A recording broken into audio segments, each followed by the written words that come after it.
Wyoming Territory, 1883. The winter wind howled down from the Big Horn Mountains carrying ice and the promise of a brutal storm. Margaret Sullivan clutched the reins tighter, her knuckles white beneath her worn leather gloves. The wagon wheels struggled through the deepening snow, each turn a battle against nature's fury. "Mama, are we almost there?" Samuel's small voice trembled beside her, nearly lost in the wind. Margaret pulled her son closer, wrapping part of her woolen shawl around his thin shoulders. At 7 years old, Samuel was too young to understand the true danger they faced, but old enough to sense his mother's fear. "Just a little farther, sweetheart. Cheyenne can't be more than a day's ride." The lie tasted bitter on her tongue, but she couldn't tell him they were lost, that she had no idea how far they'd strayed from the main road. The snow was falling faster now, thick flakes blurring the landscape into an endless white void. Their horse, a sturdy bay mare, Margaret had paid too much for 3 towns back, snorted with increasing distress, her pace slowing despite Margaret's gentle urging. "The horse is scared, Mama," Samuel whispered, his small face pressed against her side. "She'll be fine," Margaret said, forcing confidence into her voice. "Horses are made for snow." But the words had barely left her lips when the first howl cut through the wind, long, mournful, and much too close. The mare's ears flattened against her head, and her pace quickened without prompting. Margaret's heart hammered against her ribs. Wolves, another howl answered the first, this one from their left. Then another from behind. The mare whinnied in terror, breaking into a panicked trot that threatened to send the wagon careening into the snowdrifts. "Hold tight, Samuel!" Margaret wrapped one arm around her son and used the other to control the reins. The wagon lurched forward as the mare broke into a frantic gallop. Through the swirling snow, Margaret glimpsed movement, sleek gray shadows keeping pace with the wagon, their eyes reflecting what little light remained in the fading day. One wolf, bolder than the others, darted toward the mare's legs. The horse screamed a sound so human it sent chills down Margaret's spine. The wagon veered sharply right, and its left wheel lifting off the ground. They were tipping, sliding toward the edge of what appeared to be a steep ravine Margaret hadn't seen until it was almost too late. "Mama!" Samuel cried, his small fingers digging into her arm. Margaret dropped the reins and wrapped both arms around her son, ready to throw them both from the wagon if it went over. The mare reared hooves, pawing at the air, her eyes rolling white with terror as wolves circled closer. The sharp crack of a rifle split the air. Then another. 2 wolves fell, their bodies staining the pristine snow with spreading circles of red. The others scattered, disappearing into the white curtain of snow as quickly as they had appeared. The mare, still wild with fear, reared again. The wagon tipped further, balanced precariously on the ravine's edge. Margaret felt herself sliding. Samuel clutched tightly against her chest when a strong hand grabbed her arm. "Jump now." The voice was deep, commanding, leaving no room for question. Margaret pushed Samuel toward the outstretched arm, felt him being lifted away. Then the same strong hands were pulling her from the wagon just as the vehicle slipped over the edge, crashing into the ravine with a sickening splintering of wood. Margaret landed hard in the snow, the breath knocked from her lungs. When she could finally breathe again, she rolled over to see a tall figure standing above her rifle. In one hand, Samuel held safely in the other arm. The man set her son down gently, then turned to face her. Snow clung to his broad shoulders and the brim of his hat partially obscuring his features, but she could make out a strong jaw covered in salt and pepper stubble and eyes the color of a winter sky. "Can you stand, ma'am?" His voice was quieter now, but no less commanding. Margaret nodded, though she wasn't certain her legs would support her. The man offered his hand, large, calloused, steady, and she took it, allowing him to pull her to her feet.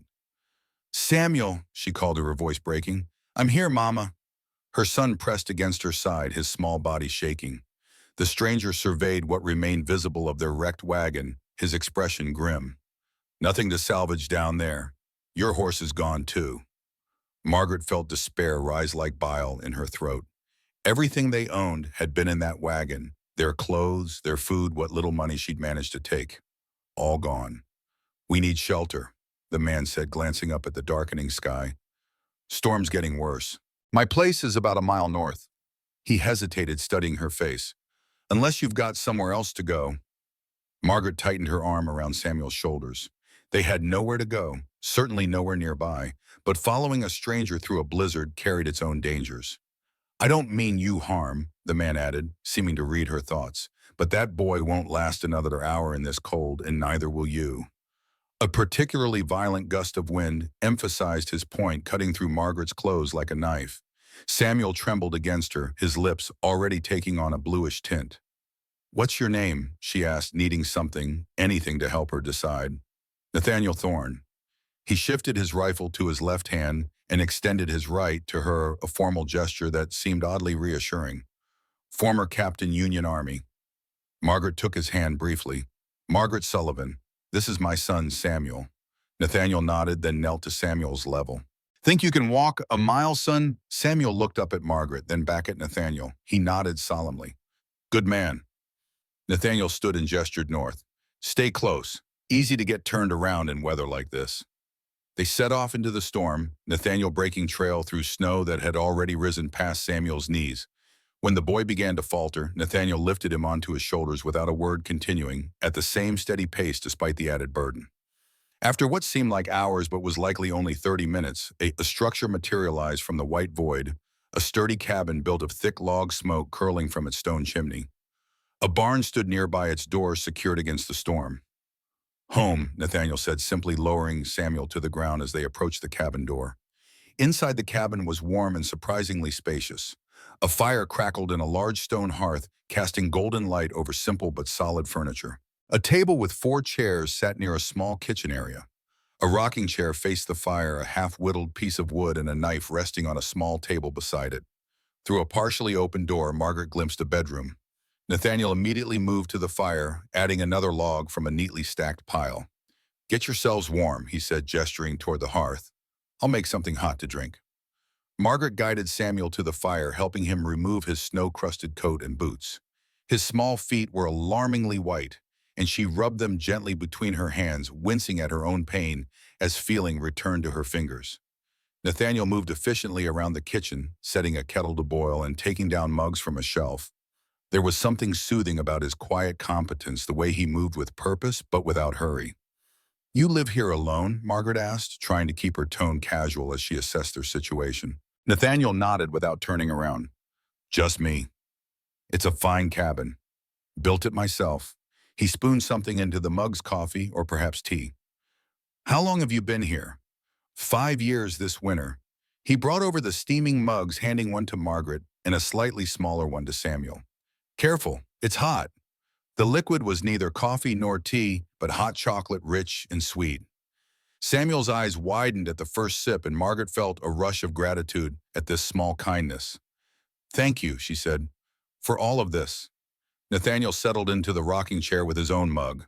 No one should be out in weather like this. He studied them over the rim of his cup, especially not a woman and child. There was a question in his statement, one Margaret wasn't ready to answer. She sipped her chocolate instead, letting the warmth spread through her chest. "Your accent," Nathaniel observed. "Eastern." Margaret nodded cautiously. "Pennsylvania originally." "A long way from home." "Yes." Nathaniel seemed to accept her reticence, turning his attention to Samuel. "How are those feet feeling now, son?" Samuel wiggled his toes experimentally. "Better, sir." "Good. Frostbite's no joke." Nathaniel rose and moved to a trunk near the wall, returning with a pair of thick woolen socks. "These'll be too big, but they're clean and warm." Margaret helped Samuel pull them on. The socks came up nearly to his knees, and he gave a small, tired smile at the sight. "Hungry?" Nathaniel asked, moving back to the kitchen area. As if in answer, Samuel's stomach growled audibly. The boy ducked his head, embarrassed, but Nathaniel's mouth twitched in what might have been a smile. "I'll take that as a yes." He set about preparing food, a rich vegetable soup with chunks of salted pork and dumplings that had clearly been simmering for hours. The domesticity of the scene struck Margaret as oddly incongruous with the man himself. His movements were efficient but practiced, as if cooking for others was something he'd done before long ago. They ate at the table, the only sounds the clink of spoons against bowls and the howling of the wind outside. Samuel's eyelids began to droop, even as he ate, exhaustion finally overtaking hunger. "You two can take the bedroom," Nathaniel said, nodding toward the partially open door. "I'll sleep out here." "We couldn't," Margaret began. "You can," he interrupted firmly. "Boy needs proper rest." Margaret wanted to protest further, but Samuel was swaying in his chair, barely able to keep his eyes open. "Thank you," she said instead. The bedroom was as neat as the rest of the cabin, a large bed with a handmade quilt, a small dresser, a chest at the foot of the bed. A single photograph in a simple wooden frame sat on the dresser, but it was too dark to make out the image. Margaret helped Samuel into the bed, removing only his outer clothing. He was asleep almost before his head touched the pillow. She smoothed his blonde hair back from his forehead, her heart aching with love and fear in equal measure. They'd lost everything in that ravine, everything except what mattered most. She returned briefly to the main room to find Nathaniel banking the fire for the night. "There are extra blankets in the chest," he said without looking up. "Night can get cold, even with the fire." "Mr. Thorne," Margaret said hesitantly, "I don't know how to thank you." He straightened his face partially in shadow. "No need. Get some rest, Mrs. Sullivan."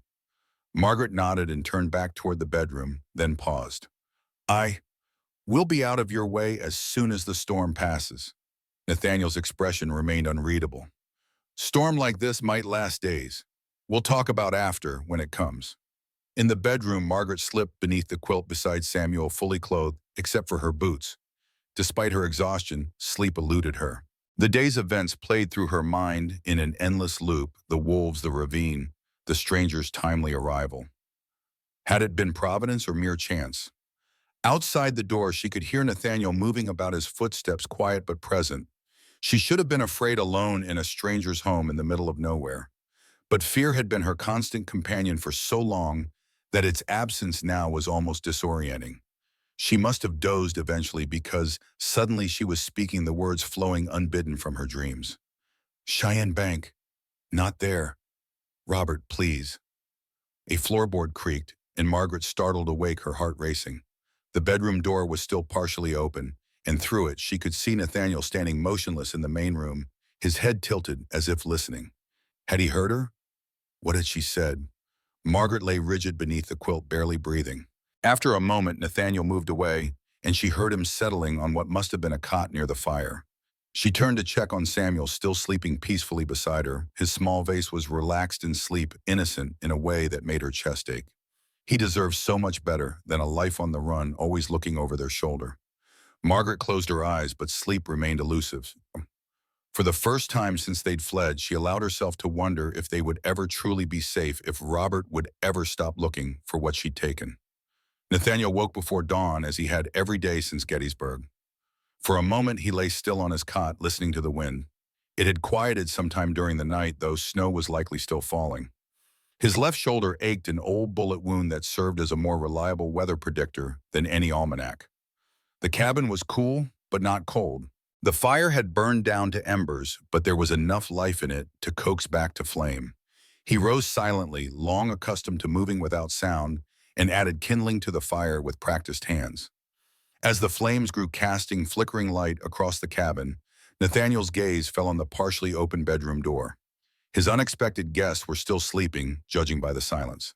The boy had been dead on his feet last night, and his mother little better, though she'd tried to hide it. There was a story there, one Nathaniel wasn't sure he wanted to know. Years as a Pinkerton detective had taught him to recognize desperation, and Margaret Sullivan had it in spades, running from something or someone. And then there were her words in the night, spoken in the grip of dreams or memory: Cheyenne Bank. Robert. Nathaniel moved to the kitchen and began preparing breakfast as quietly as possible. Coffee first, then sourdough biscuits, mixed and set to rise near the stove. The familiar routine steadied him, grounding him in the present when memories threatened to drag him back to the war, to the empty house he'd returned to after all he'd lost. The bedroom door creaked, and he turned to see Margaret standing in the doorway. She'd attempted to smooth her hair and clothing, but still looked rumpled and weary. Dark circles shadowed her eyes, and her complexion was pale beneath a light dusting of freckles. Despite this, there was a quiet dignity in the way she held herself, her chin lifted slightly, as if expecting judgment. "Good morning," she said, her voice soft but clear. Nathaniel nodded. "Coffee's almost ready." "I can help with breakfast." "No need. Biscuits are rising. Bacon and eggs won't take but a minute." She moved closer to the fire, rubbing her arms against the morning chill. The storm. Still snowing, but the winds died down. Margaret nodded, glancing toward the window, where pale light filtered through frost-covered glass. "How long do you think it will last?" Nathaniel shrugged, pouring coffee into 2 cups. "Hard to say. Could be a day, could be 3. He handed her a cup. Milk and sugar are on the table if you want them. She accepted the cup with a small nod of thanks but didn't move to add anything to it. Mr. Thorne, Nathaniel, he interrupted. Or Nate, if you prefer. A faint smile touched her lips there and gone so quickly he might have imagined it. Nathaniel, I want to thank you properly for what you did yesterday. You saved our lives. Anyone would have done the same. No, she said with quiet certainty. They wouldn't have. Nathaniel turned back to the stove, uncomfortable with her gratitude. He wasn't accustomed to company these days, let alone a woman's thanks. Your boy still sleeping? Yes, he was exhausted. He's a brave lad, didn't cry once even when his feet must have been hurting something fierce. Margaret's expression softened at the mention of her son. He's had to be brave. There it was again, that hint of a larger story of hardships beyond what a child should face. Nathaniel had questions, many of them, but they weren't his to ask. Not yet. Breakfast will be ready soon, he said instead. Might want to wake him. As Margaret returned to the bedroom, Nathaniel found himself listening to the soft murmur of her voice as she roused her son. It had been a long time since he'd heard such gentle tones in his cabin. Years of solitude broken only by occasional trips to town for supplies, rare visits from neighbors miles away, or the passing Shoshone who sometimes traded game for coffee or flour. Samuel appeared a few minutes later, clutching his mother's hand, his blonde hair sticking up in all directions. He blinked owlishly at Nathaniel as if not quite believing he was real. Morning, Nathaniel said, nodding to the boy. Good morning, sir, Samuel replied politely, if a bit shyly. Just Nathaniel is fine, or Mr. Thorne if your ma prefers. Samuel looked up at his mother, who nodded slightly.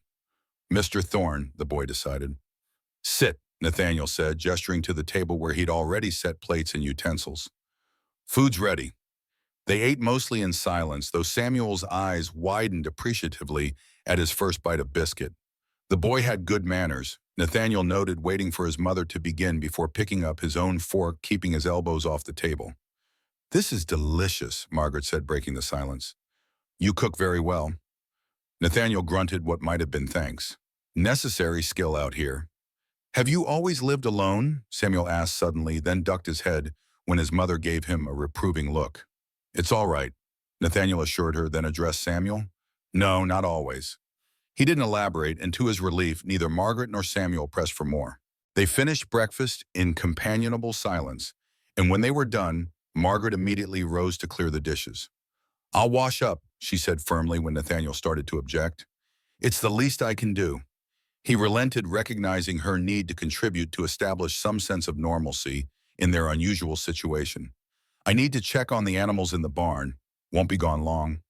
Outside, the world was transformed. Snow blanketed everything in pristine white, smoothing the rough edges of the landscape into gentle curves. The storm had lessened, but not stopped fat flakes still falling lazily from a leaden sky. The barn was only 20 yards from the cabin, but even that short distance required effort, the snow reaching midway up Nathaniel's calves. Inside the barn, his 2 horses nickered in greeting. The older gelding Thunder pushed his nose against Nathaniel's shoulder in a familiar gesture. The younger mare Penny watched with bright, curious eyes from her stall. Got company, Nathaniel told them as he forked fresh hay into their stalls. Woman and her boy, won't be for long. By the time he returned to the cabin, Margaret had washed and dried the breakfast dishes and was sweeping the floor with a broom she'd found in the corner. Samuel sat near the fire, examining a small wooden carving of a horse that Nathaniel had left on the mantel. No need for that, Nathaniel said, nodding to the broom. Margaret paused mid-sweep. I don't mind. Gives me something to do. Nathaniel understood. Idle hands led to idle minds, and idle minds wandered to places best left untouched. He'd spent his first year back from the war building this cabin, working from dawn until he was too exhausted to dream all to avoid thinking about what he'd lost. Did you make this? Samuel asked, holding up the wooden horse. Nathaniel nodded as he shrugged off his coat. Whittling passes the time on long winter nights. It's really good. The boy ran a finger along the carved mane. Can you teach me how to make one? Samuel.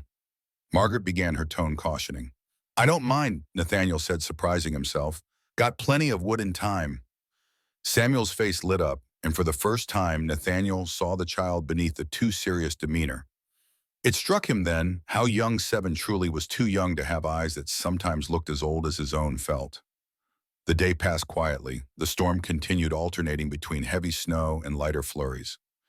Nathaniel taught Samuel the basics of whittling with a small knife he deemed safe enough for small hands, showing him how to cut away from himself, how to find the shape hidden within the wood.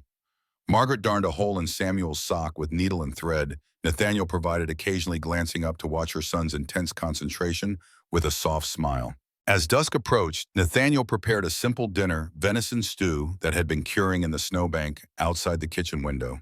Bread warmed on the hearth. They ate by firelight and the cabin growing darker as the short winter day faded. "You hunt?" Margaret asked, nodding to the stew. "When necessary. Prefer not to kill without need." She studied him across the table. "You were in the war, the Civil War." It wasn't really a question, but Nathaniel nodded anyway. "Union, enlisted in 61. My father and brothers fought as well. For the Union," she added, as if it might matter to him which side her family had chosen. "My youngest brother didn't come home." "I'm sorry." "Were you at Gettysburg?" she asked. Nathaniel's hand tightened momentarily around his spoon. "Yes." She must have sensed his reluctance to speak further because she changed the subject. "Samuel's father was too young for the war. We met after, when he came to our town looking for work." Samuel looked up at the mention of his father, his expression unreadable in the dim light. "Pennsylvania, you said?" Nathaniel kept his tone casual. Margaret nodded. "A small town near Pittsburgh. My father was the minister there." After dinner, Nathaniel retrieved a battered Bible from a shelf near his bed. It was an old habit, reading a chapter or two before sleep, one of the few he'd maintained from his life before the war.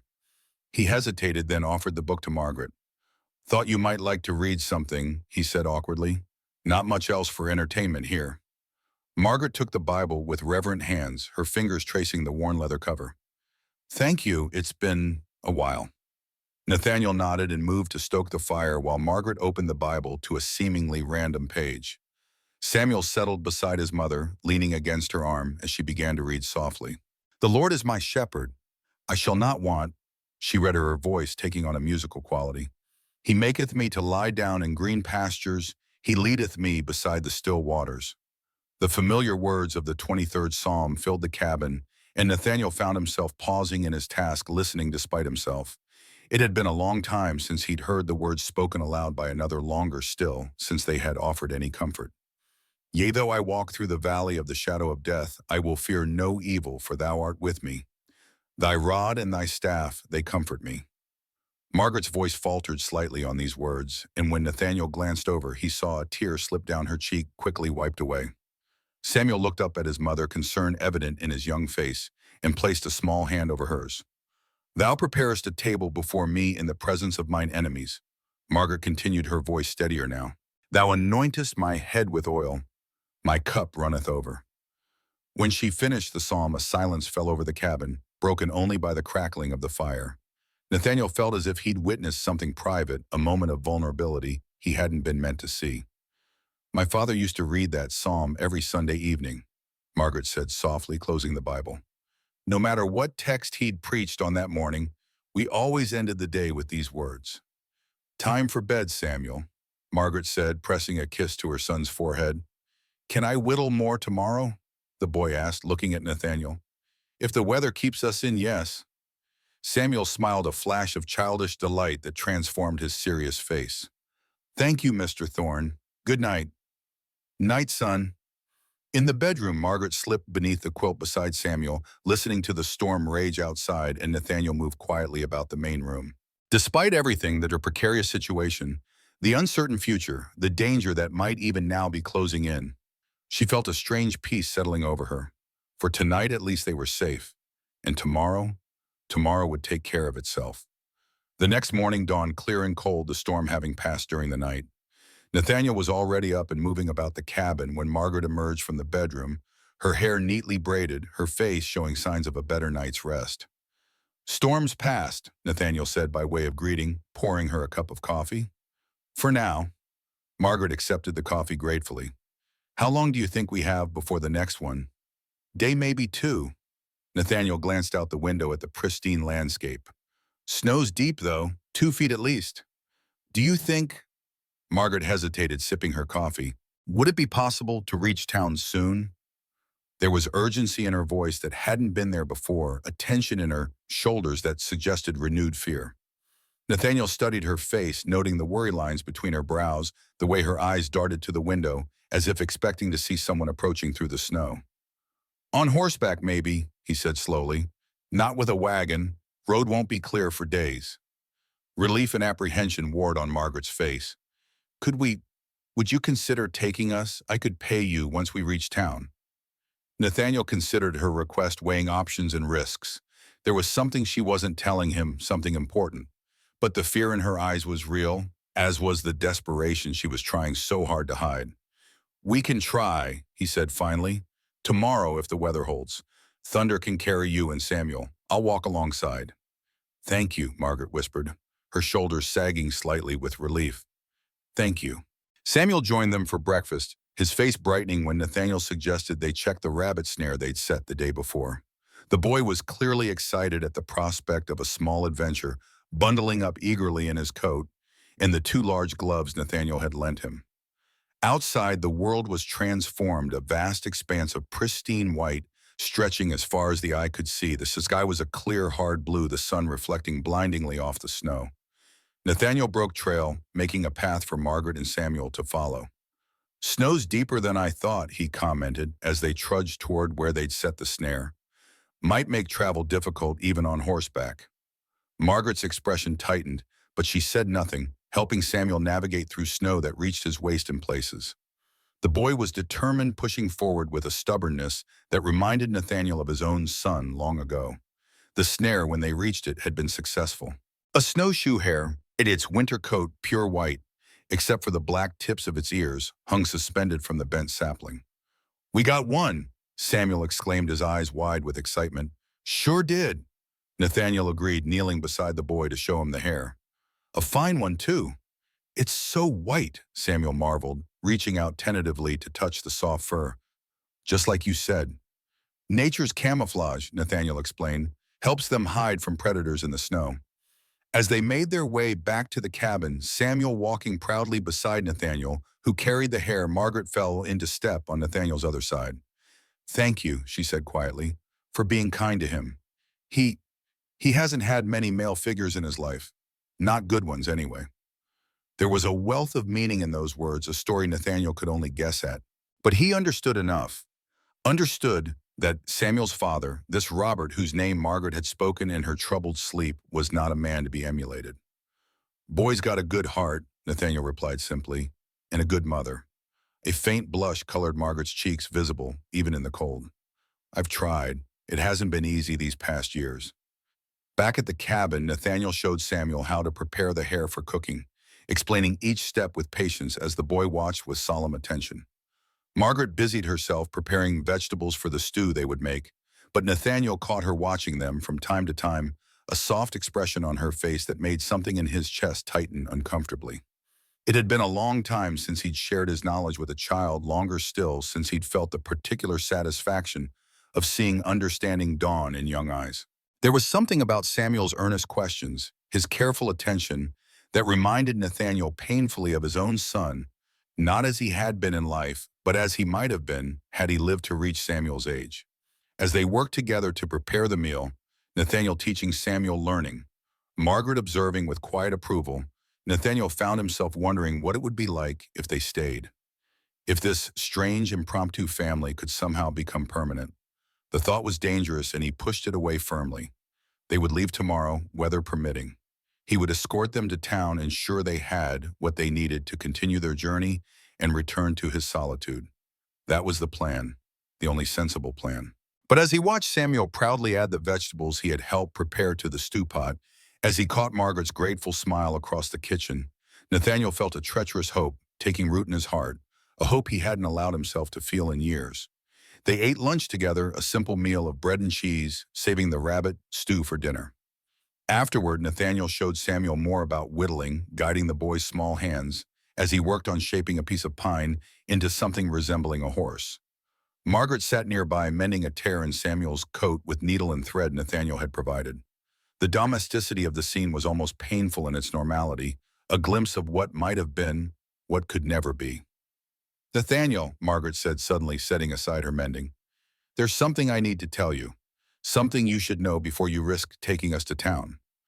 Nathaniel looked up from where he was helping Samuel with his carving. There was a new tension in Margaret's voice, a resolve that hadn't been there before. Samuel, why don't you keep working on that horse for a bit? Your mother and I need to talk. Samuel nodded seriously, tongue caught between his teeth as he concentrated on his carving. Nathaniel moved to sit across from Margaret at the table, his expression neutral but attentive. You should know why we're here, Margaret began, her voice low enough that Samuel couldn't hear. Why I'm so eager to reach town to keep moving. Nathaniel waited, giving her the space to continue at her own pace. My husband, Robert Sullivan. Margaret took a deep breath. He's not a good man. I left him, took Samuel, and ran. It wasn't the whole truth. Nathaniel could see that in her eyes and the way she chose her words carefully, but it was a beginning. He's looking for us, she continued, and he's dangerous when he's angry. She touched her wrist absently, where Nathaniel now noticed a fading bruise. I couldn't stay. Not anymore? Not after what he did. You did right, Nathaniel said quietly. Protecting your boy. Margaret's eyes filled with unexpected tears. You don't understand. He's not just any man. He's connected. People fear him, and he won't stop looking for us, for me. Because you left, Margaret hesitated, clearly struggling with how much to reveal. Because I took something, she said finally. Something he values more than anything. More than me, more than his own son. Money, Nathaniel guessed, watching her face carefully. Margaret nodded once, a sharp, quick movement. Yes, money from... She glanced at Samuel, still absorbed in his whittling, then lowered her voice further. From Madame, a bank job in Cheyenne. There it was, the confirmation of what Nathaniel had begun to suspect. The Cheyenne bank robbery. 3 men dead, including a teller who tried to raise the alarm. Robert Sullivan believed to be the ringleader. You weren't involved, Nathaniel said, a statement rather than a question. No, Margaret whispered. I didn't know, not until after. But when I found out, when I saw the blood on his coat, the money hidden in our cellar, she shuddered. I took what I could carry and ran. North, away from everyone who might know us, might be watching for us. And now you're afraid he's following. I know he is. Margaret's voice was steady despite the fear in her eyes. Robert never gives up what he considers his. And in his mind, that includes me, Samuel, and the money. Nathaniel considered her words, weighing them against what he knew of the case from his Pinkerton days. The robbery had been brutal, efficient. The men involved had been professionals, cold-blooded enough to kill without hesitation. If Robert Sullivan was indeed the ringleader, as the wanted poster claimed, then he was not a man to be underestimated. How much did you take? Nathaniel asked. Margaret looked away. Enough that he won't stop looking. And the rest of it, the money from the robbery. Still with him, I assume. I only took what I thought was fair, what I'd need to start over with Samuel somewhere far away. There was more to the story, Nathaniel was certain of it, but the essence rang true, a desperate woman fleeing an abusive criminal husband, trying to protect her son and secure their future. Does he know you're heading north? Nathaniel asked. I don't think so. I left false trails east, made it seem like I was heading for Pittsburgh, back to my family. But he's smart and determined. Nathaniel nodded slowly, processing what she told him. If Robert Sullivan was as dangerous as both Margaret and the wanted posters suggested, then her fear was entirely justified. And if he was on their trail, then time was, indeed, of the essence. We'll leave for town first light tomorrow, he decided. Weather permitting. I know the sheriff there. Good man. He can help arrange safe passage for you and Samuel somewhere Robert won't think to look. Relief washed over Margaret's face, followed quickly by renewed apprehension. You believe me, then? You'll still help us? I believe you took your boy and ran from a bad situation, Nathaniel said carefully. The rest doesn't change that you need help. What he didn't say was that he'd recognized her husband's name from the moment she'd spoken it in her sleep, that he knew more about the Cheyenne robbery than she might suspect, that his past as a Pinkerton detective gave him insights into both her situation and her husband's likely actions that might prove valuable in keeping them safe. Some truths were better saved for later. Thank you, Margaret whispered, reaching across the table to touch his hand briefly. I know I've put you at risk by coming here by telling you this, but I didn't know where else to turn. Nathaniel glanced at Samuel, still focused intently on his carving, blissfully unaware of the dangerous currents swirling around his young life. Boy deserves a chance, he said simply. You both do. Margaret smiled, then a genuine smile that transformed her face, bringing warmth and life to features too often guarded by fear. You're a good man, Nathaniel Thorne. Nathaniel wasn't so sure about that. He'd done things during the war, during his time with the Pinkertons, that haunted his dreams even now. But in this moment, looking at Margaret's grateful face, at Samuel's innocent concentration, he wanted to be the man she believed him to be. And perhaps for them, he could be. The remainder of the day passed in a strange, suspended state, a calm before the inevitable journey ahead. Nathaniel spent the afternoon preparing for their departure, checking harnesses, gathering provisions, planning the safest route to town. Margaret helped where she could, packing the few belongings they still had, making bread for the journey while Samuel continued practicing his whittling under Nathaniel's occasional guidance. As evening approached, the rabbit stew filled the cabin with rich, savory aromas. Samuel set the table without being asked, carefully placing the mismatched plates and utensils with a child's solemn precision. Nathaniel watched him from the corner of his eye, struck by how quickly the boy had adapted to their temporary home, how naturally he moved through the space as if he belonged there. Smells delicious, Margaret said, as she ladled stew into their bowls. Samuel's very proud of helping catch our dinner. Samuel beamed, sitting a little stray-eyeder in his chair. Mr. Thorne says I have good instincts for setting snares. That you do, Nathaniel agreed, breaking off a piece of warm bread. Quick learner. They ate in companionable silence, the only sounds the clink of spoons against bowls and the occasional pop from the fire. Through the window, Nathaniel could see the sky darkening, stars beginning to appear in the clear, cold expanse. The weather was holding, which boded well for their journey tomorrow. Will it be dangerous? Samuel asked suddenly, looking up from his stew. Going to town, Margaret froze mid-bite, her eyes darting to Nathaniel. They hadn't discussed their conversation in front of the boy, had been careful to maintain a sense of normalcy, despite the urgency underlying their preparations.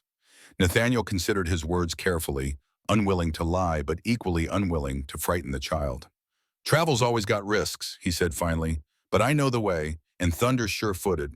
We'll be fine. Samuel nodded, accepting this at face value. And after town? Where will we go then? Margaret set down her spoon, reaching across the table to touch her son's hand. We'll figure that out when we get there, sweetheart. One step at a time. Could we stay here? The question was innocent, direct, with a child's unerring ability to strike at the heart of things. A heavy silence fell over the table. Margaret looked stricken, clearly unprepared for the question. Nathaniel felt an unexpected tightness in his chest, a mingling of longing and resignation. This is Mr. Thorne's home, Samuel, Margaret said gently. We've already imposed enough. But he has room, Samuel persisted, and I could help with chores. I'm good at feeding chickens. We had chickens before, remember? Samuel, Margaret's voice held a warning note. That's enough. The boy ducked his head, pushing a piece of carrot around his bowl. I just thought it might be nice, he mumbled. No harm in asking, Nathaniel said, his voice gruffer than he intended. But your mother's right. You need to find somewhere safe, somewhere Robert won't think to look. Samuel's head snapped up at the mention of his father's name, his eyes widening. Margaret shot Nathaniel a panicked glance. You know about Papa? Samuel asked, looking between the adults. That he's after us. Samuel, Margaret began, but the boy cut her off with a vehemence that surprised them both. I'm not a baby mama. I know Papa did bad things. I know that's why we left. Margaret looked as if she'd been struck. What do you mean, sweetheart? Samuel's small face was set in determined lines, suddenly looking older than his years. I heard him the night before we left. Him and those men. Talking about the bank, about the guard who got hurt. Oh, Samuel, Margaret whispered, reaching for her son. I didn't know you'd heard that. I know lots of things. Samuel continued, his voice steadier than it had any right to be. I know Papa hits you when he's angry. I know he drinks the brown liquid that makes him mean. I know you took money from his special box before we left. Nathaniel watched the exchange, silently seeing the shock and pain in Margaret's eyes as she realized how much her son had observed, how deeply he understood their situation, despite her efforts to shield him. Why didn't you tell me? She asked, her voice breaking. Samuel shrugged one small shoulder. I didn't want you to worry more. You already looked scared all the time. Margaret moved to Samuel's arm, kneeling beside his chair to look him in the eye. I'm so sorry, sweetheart. I thought I was protecting you. I know, Mama. Samuel's serious expression softened. That's why I didn't say anything. I was protecting you too. Margaret pulled her son into a fierce hug, her eyes meeting Nathaniel's over the boy's shoulder. The raw emotion there, guilt, fear, fierce love, struck him like a physical blow. I think, Nathaniel said carefully once Margaret had composed herself and returned to her seat, that we all need to be honest with each other from now on, if we're going to get through this safely. Samuel nodded solemnly. No more secrets. No more secrets, Margaret agreed, though Nathaniel could see the reservation in her eyes. Some truths were still too difficult to share even now. After dinner, while Margaret helped Samuel prepare for bed, Nathaniel stepped outside to check on the horses one final time. The night was bitterly cold, but beautiful, the stars impossibly bright in the clear black sky. Snow crunched beneath his boots as he made his way to the barn, his breath forming clouds that hung suspended in the still air. Inside the barn was warm with the presence of the animals. Thunder nickered softly in greeting, pushing his nose against Nathaniel's shoulder in a familiar gesture. Penny watched from her stall, dark eyes curious. Big day tomorrow, Nathaniel told them, running a hand along Thunder's strong neck. Gotta get them safely to town. Think you're up for it, old friend? Thunder snorted as if in answer, and Nathaniel found himself smiling faintly. He'd always found it easier to talk to horses than people. Horses didn't expect conversation in return, didn't judge, didn't ask about the war or the scars visible and invisible he'd brought back from it. But now there were people in his cabin, a woman and a boy who had somehow in the space of just 2 days begun to carve out a place for themselves in his carefully constructed solitude. People who would be gone tomorrow, continuing their journey to somewhere safer, somewhere far from here. It was for the best. Nathaniel knew that. His cabin was no place for a woman and child on the run. His life was no life to share. And yet, Mr. Thorne, Samuel's small voice startled him. Nathaniel turned to find the boy standing in the barn doorway, bundled in his coat and scarf, his breath visible in the cold air. You shouldn't be out here without your mother knowing, Nathaniel said, moving toward him. Too cold for wandering. I told her I wanted to say goodnight to the horses, Samuel explained. She's getting my bed ready. Nathaniel nodded, accepting this. Come on, then. Thunder likes a good scratch behind his ears. He lifted Samuel so the boy could reach the gelding's head, showing him the spot that made Thunder's eyes half close in contentment. Samuel giggled when the horse leaned into his touch, nearly knocking him off balance despite Nathaniel's supporting hands. He likes me, Samuel said, wonder in his voice. He's a good judge of character, Nathaniel replied. Samuel turned into Nathaniel's arms, his expression suddenly serious. Can I ask you something? Of course. Are you really going to help us get away from Papa for good? The directness of the question coming from such a young child caught Nathaniel off guard. I'm going to do everything I can, he said honestly. That's a promise. Samuel studied his face for a long moment, as if gauging his sincerity. Good, he said finally, because Mama's scared of him. Really scared, even though she tries to hide it. I know, Nathaniel said quietly, but you don't have to worry about that now. Your job is just to be brave for her like you have been. I can do that, Samuel said, his small face solemn in the dim light of the barn. I'm good at being brave. That you are. Nathaniel set the boy down gently. Now let's get you back inside before your mother worries. As they walked back to the cabin, Samuel's small hand found its way into Nathaniel's larger one, a gesture of trust so simple and profound it made his throat tighten unexpectedly. They walked in silence through the snow, their joined shadows stretching long in the moonlight. Margaret was waiting at the door, her expression a mixture of relief and apology. I'm sorry, he insisted on saying goodnight to the horses. No harm done, Nathaniel assured her, gently ushering Samuel inside. The cabin was warm after the bitter cold outside, the fire burning steadily in the hearth. Samuel yawned widely, the excitement of the day finally catching up to him. Bedtime, Margaret said firmly, guiding him toward the bedroom. Can Mr. Thorne read to me tonight? Samuel asked, looking back over his shoulder. Just for a little bit. Margaret hesitated, looking to Nathaniel with a question in her eyes. He nodded slightly, surprising himself with his willingness. If you'd like, he said to Samuel, one short chapter. Samuel's face lit up with a smile that transformed his serious features, making him look like the child he should always have been allowed to be. The Bible story about David again, please, if that's what you want. Margaret helped Samuel into bed while Nathaniel retrieved the Bible from its shelf. By the time he entered the bedroom, Samuel was tucked beneath the quilt, eyes heavy with approaching sleep, but determined to stay awake for the story. Nathaniel sat on the edge of the bed, aware of Margaret watching from the doorway as he found the familiar passage in 1 Samuel. He began to read, his deep voice filling the small room with the ancient words of courage and faith. Then David said to the Philistine, "You come to me with a sword and with a spear and with a javelin, but I come to you in the name of the Lord of hosts." Samuel listened with rapt attention, his eyelids growing heavier with each verse until finally they closed completely. Nathaniel continued reading for another moment, then quietly closed the Bible. Margaret stepped forward to tuck the quilt more securely around her sleeping son, brushing a gentle hand across his forehead.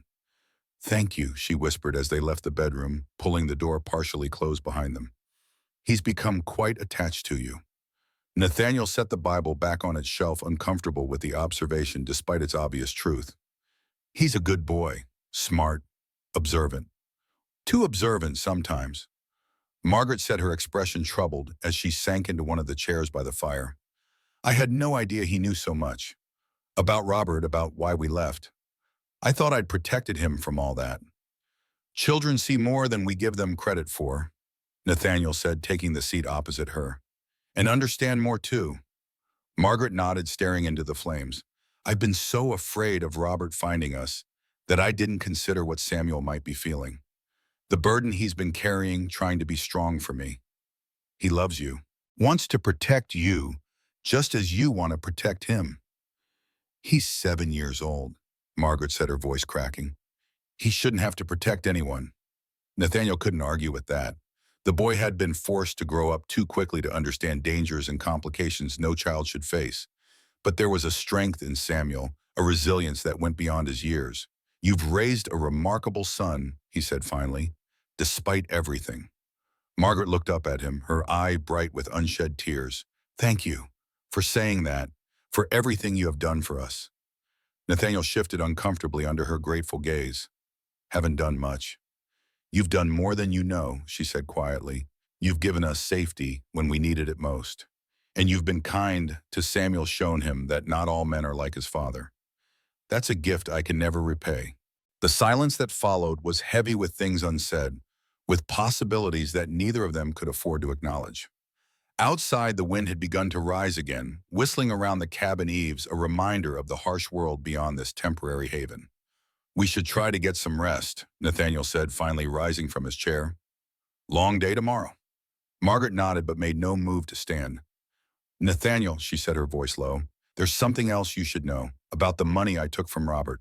He paused, waiting for her to continue. "It's not just money for me and Samuel," she admitted, not meeting his eyes. "There's something else, something I found with the bank money, something Robert doesn't know I have." "What?" Nathaniel asked, though he had already begun to guess. "A ledger," Margaret said, finally looking up at him, "with names, dates, amounts. A record of all his dealings over the past 2 years.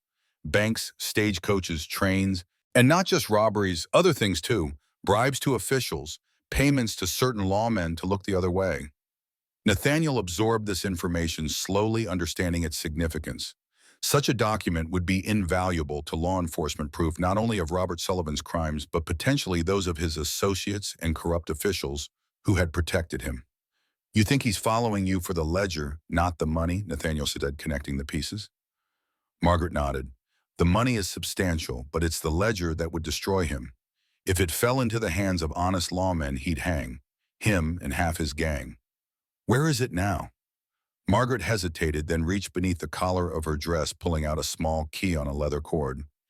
"Hidden in the lining of my travel bag. I always keep the key with me." Nathaniel considered this new information carefully. If what Margaret said was true, and he had no reason to doubt her, then the stakes were even higher than he'd realized. Robert Sullivan would be desperate to recover. That ledger would stop at nothing to find his wife and retrieve it before she could turn it over to authorities. "This changes things," Nathaniel said slowly. "Makes your situation more dangerous, but also gives you leverage. Leverage, with the right lawman, that ledger could buy you protection. A new start somewhere safe for you and Samuel. Hope flickered briefly in Margaret's eyes, but was quickly replaced by caution.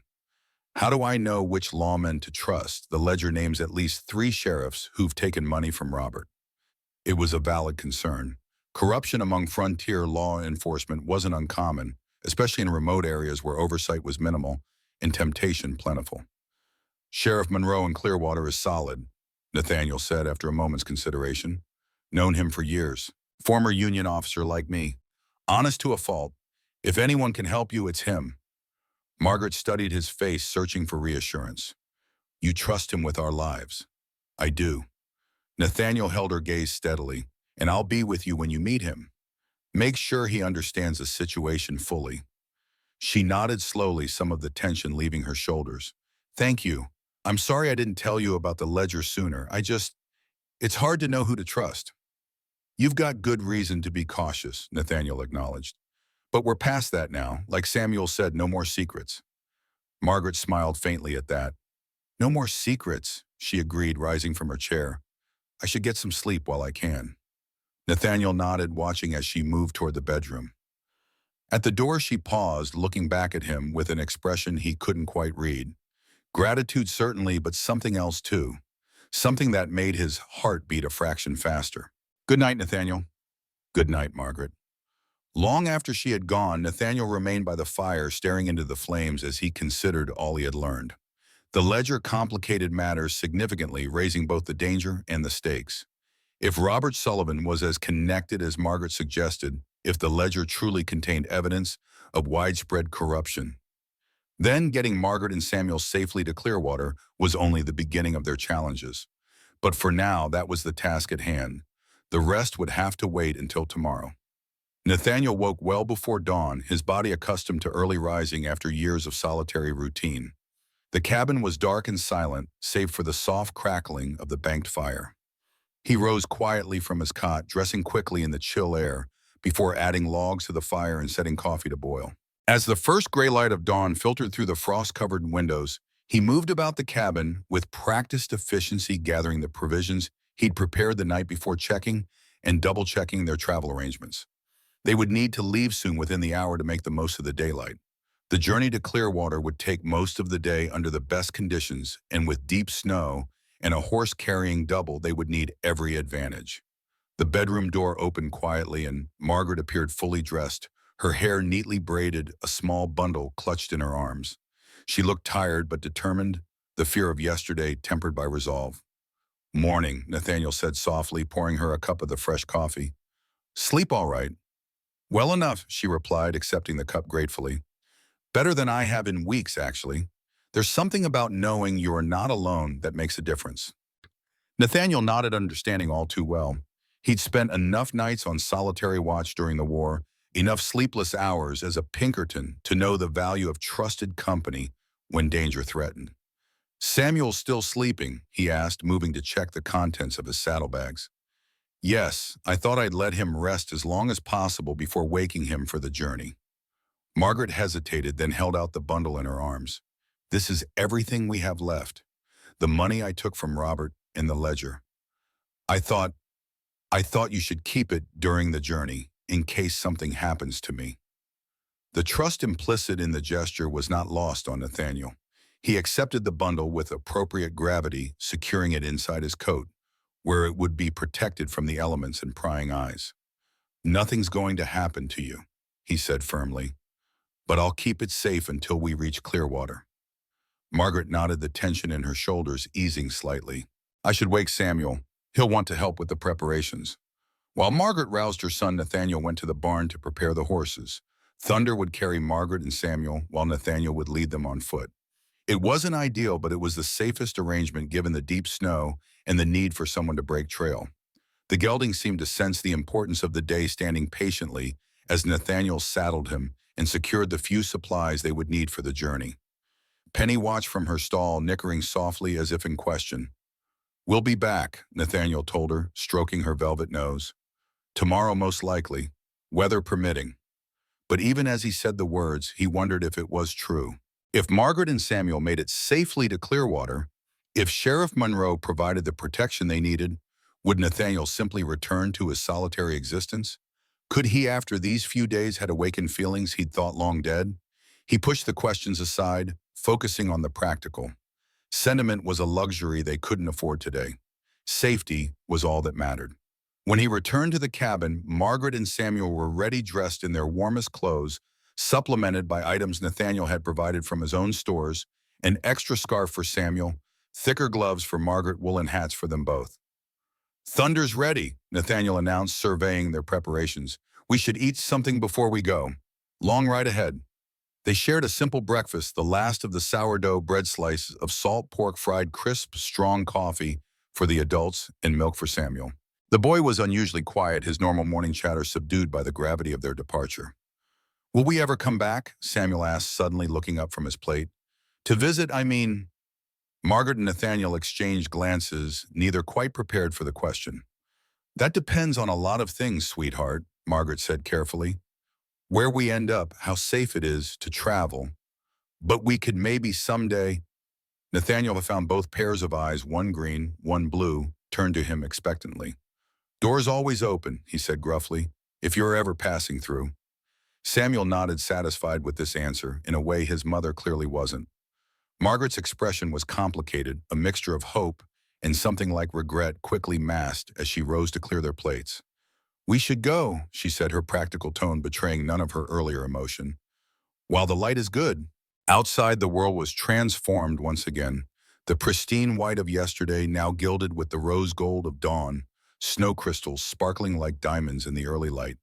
The air was bitingly cold, but still the sky clear save for a faint smudge of clouds on the western horizon. "Beautiful morning for a ride," Nathaniel observed, helping Samuel into his coat. "Cold but clear." Margaret nodded, surveying the landscape with a cautious eye. "How long to Clearwater do you think?" "6 hours if all goes well, maybe longer with the deep snow. We'll stop to rest Thunder every couple of hours, but we should reach town well before dark." Nathaniel helped Margaret mount first, then lifted Samuel up to sit before her, making sure they were both securely settled. Thunder stood patiently, seemingly untroubled by the double burden. "Ready?" Nathaniel asked, looking up at them. Margaret nodded, her arm tightening protectively around Samuel's waist. "Ready." With a final check of their supplies, Nathaniel took Thunder's reins and led them away from the cabin, breaking trail through the knee-deep snow. Behind them, smoke continued to rise from the chimney, a gray plume against the blue sky, the last sign of the brief haven they were leaving behind. The going was slow at first, the snow deep and challenging, even for Thunder's strong legs. Nathaniel set a steady pace, choosing the easiest path through the drifts, occasionally stopping to test the footing ahead. Behind him, Margaret and Samuel rode in silence, the boy occasionally pointing out wildlife tracks or interesting formations in the snow. As the sun climbed higher, the day warmed slightly enough to make travel more comfortable, though still well below freezing. They stopped once mid-morning to rest Thunder and stretch their legs, sharing cold biscuits and jerky Nathaniel had packed for the journey. "How much farther?" Samuel asked, stamping his feet to warm them after sitting still for so long. "Still a ways," Nathaniel replied, checking Thunder's hooves for packed snow. "But we're making good time. Should reach the main road soon, which will be easier going." The boy nodded, clearly trying to be brave despite his discomfort. Margaret watched him with worried eyes, adjusting his scarf and making sure his hands were warm inside his mittens. "He'll be fine," Nathaniel assured her quietly as they prepared to continue. "Kids are tougher than they look." "I know," Margaret said, though her expression remained concerned. "It's just, he's been through so much already." Nathaniel helped them remount, then took Thunder's reins again. "Children adapt," he said as they set off. "Better than adults sometimes. And Samuel's strong like his mother." The compliment brought a faint flush to Margaret's cheeks, visible even in the cold. She didn't respond, but her posture straightened slightly, a quiet acceptance of his words. By midday, they had reached the main road to Clearwater, little more than a wide track through the wilderness, but easier to navigate than the untouched snow of the open country. They had seen no one all morning, which Nathaniel took as a good sign. The fewer travelers they encountered, the less chance of word reaching Robert Sivalifin about their whereabouts. They stopped again to rest by a small, frozen creek, finding shelter from the wind behind a stand of pines. Nathaniel built a small fire to warm them and melt snow for drinking water, while Margaret shared the last of their bread and some dried apples. "How well do you know Sheriff Monroe?" Margaret asked as they sat close to the fire, to Samuel exploring the nearby trees under Nathaniel's watchful eye. "Well enough," Nathaniel replied, feeding another small branch to the flames. "Served together briefly during the war. Ran into him again when I was with the Pinkertons. He's a straight shooter, believes in the law, but has enough sense to see beyond the letter of it when necessary." Margaret digested this information silently, her expression thoughtful. "And you trust him with our situation with the ledger?" "I do. Jim Monroe's not a man to be bought, and he has no love for corruption in law enforcement. If that ledger names crooked lawmen, he'll want to see justice done. And us, what about me and Samuel?" Nathaniel met her gaze directly. "He'll understand why you took the money, why you ran, especially once he knows about Robert's treatment of you and the risk to Samuel." Margaret nodded, some of the tension leaving her shoulders. "I hope you're right. I've spent so long looking over my shoulder, it's hard to imagine anyone in authority helping us instead of hunting us." Before Nathaniel could respond, Samuel came running back, his cheeks flushed with cold and excitement. "Mr. Thorne, I found tracks, big ones." "What kind?" Nathaniel asked, rising to his feet. "Like a dog, but bigger? Much bigger." "Wolf, most likely. Show me."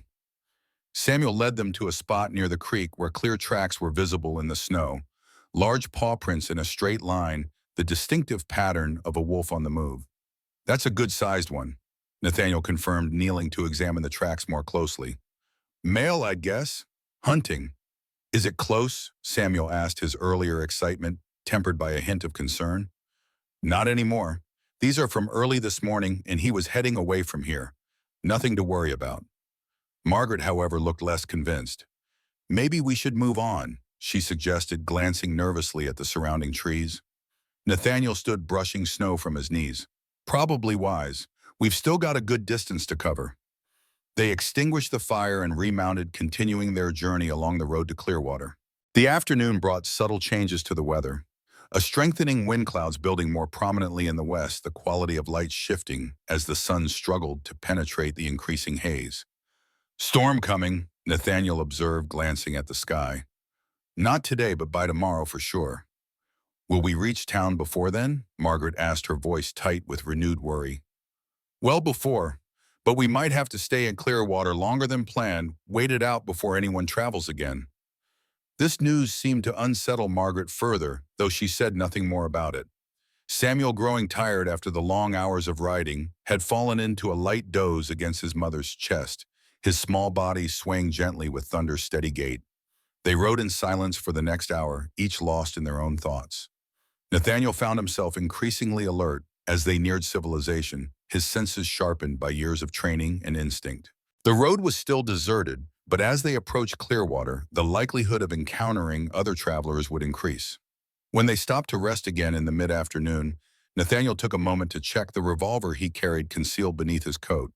The gesture wasn't lost on Margaret, who watched with solemn eyes as he confirmed the weapon was loaded and ready. "Do you think we'll need that?" she asked quietly, nodding toward the gun as he tucked it away. "Hope not," Nathaniel replied honestly, "but best to be prepared."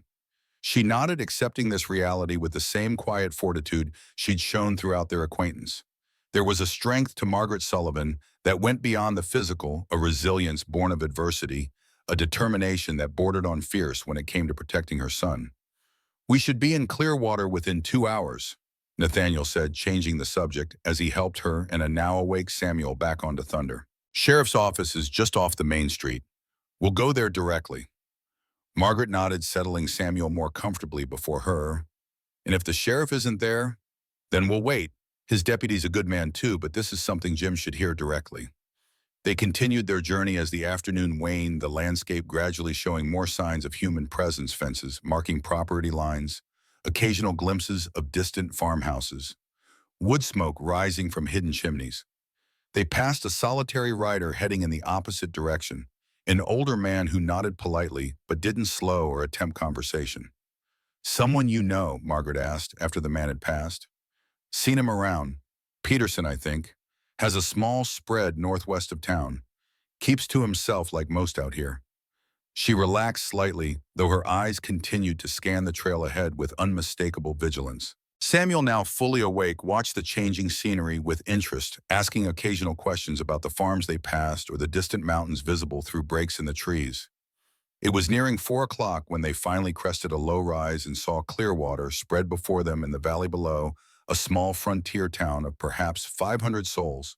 Its buildings clustered along a main street, thin columns of smoke rising from chimneys into the darkening sky. "There it is," Nathaniel said, pausing to let Margaret and Samuel take in the view. "Not much to look at, but they've got what we need. Sheriff's office, telegraph, even a small hotel if we need to stay the night." Margaret studied the town with a mixture of hope and apprehension. After days in the isolated peace of Nathaniel's cabin, the prospect of returning to civilization with all its risks and complications was clearly daunting.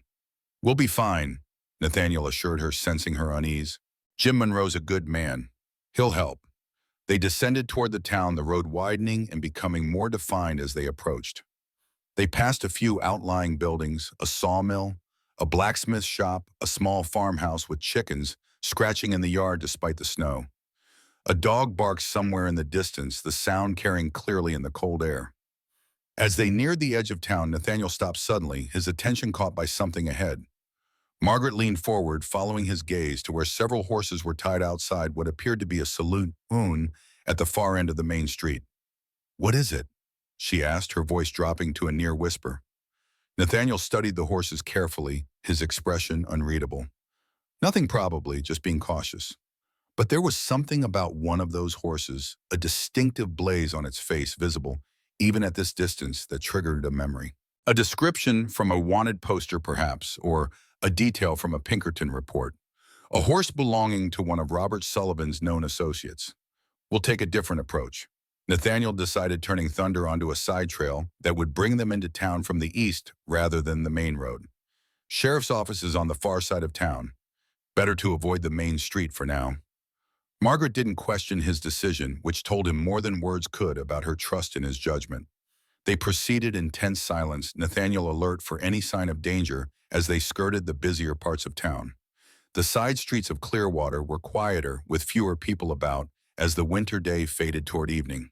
They passed small houses with lighted windows, a church with its doors closed against the cold, a schoolhouse empty for the day.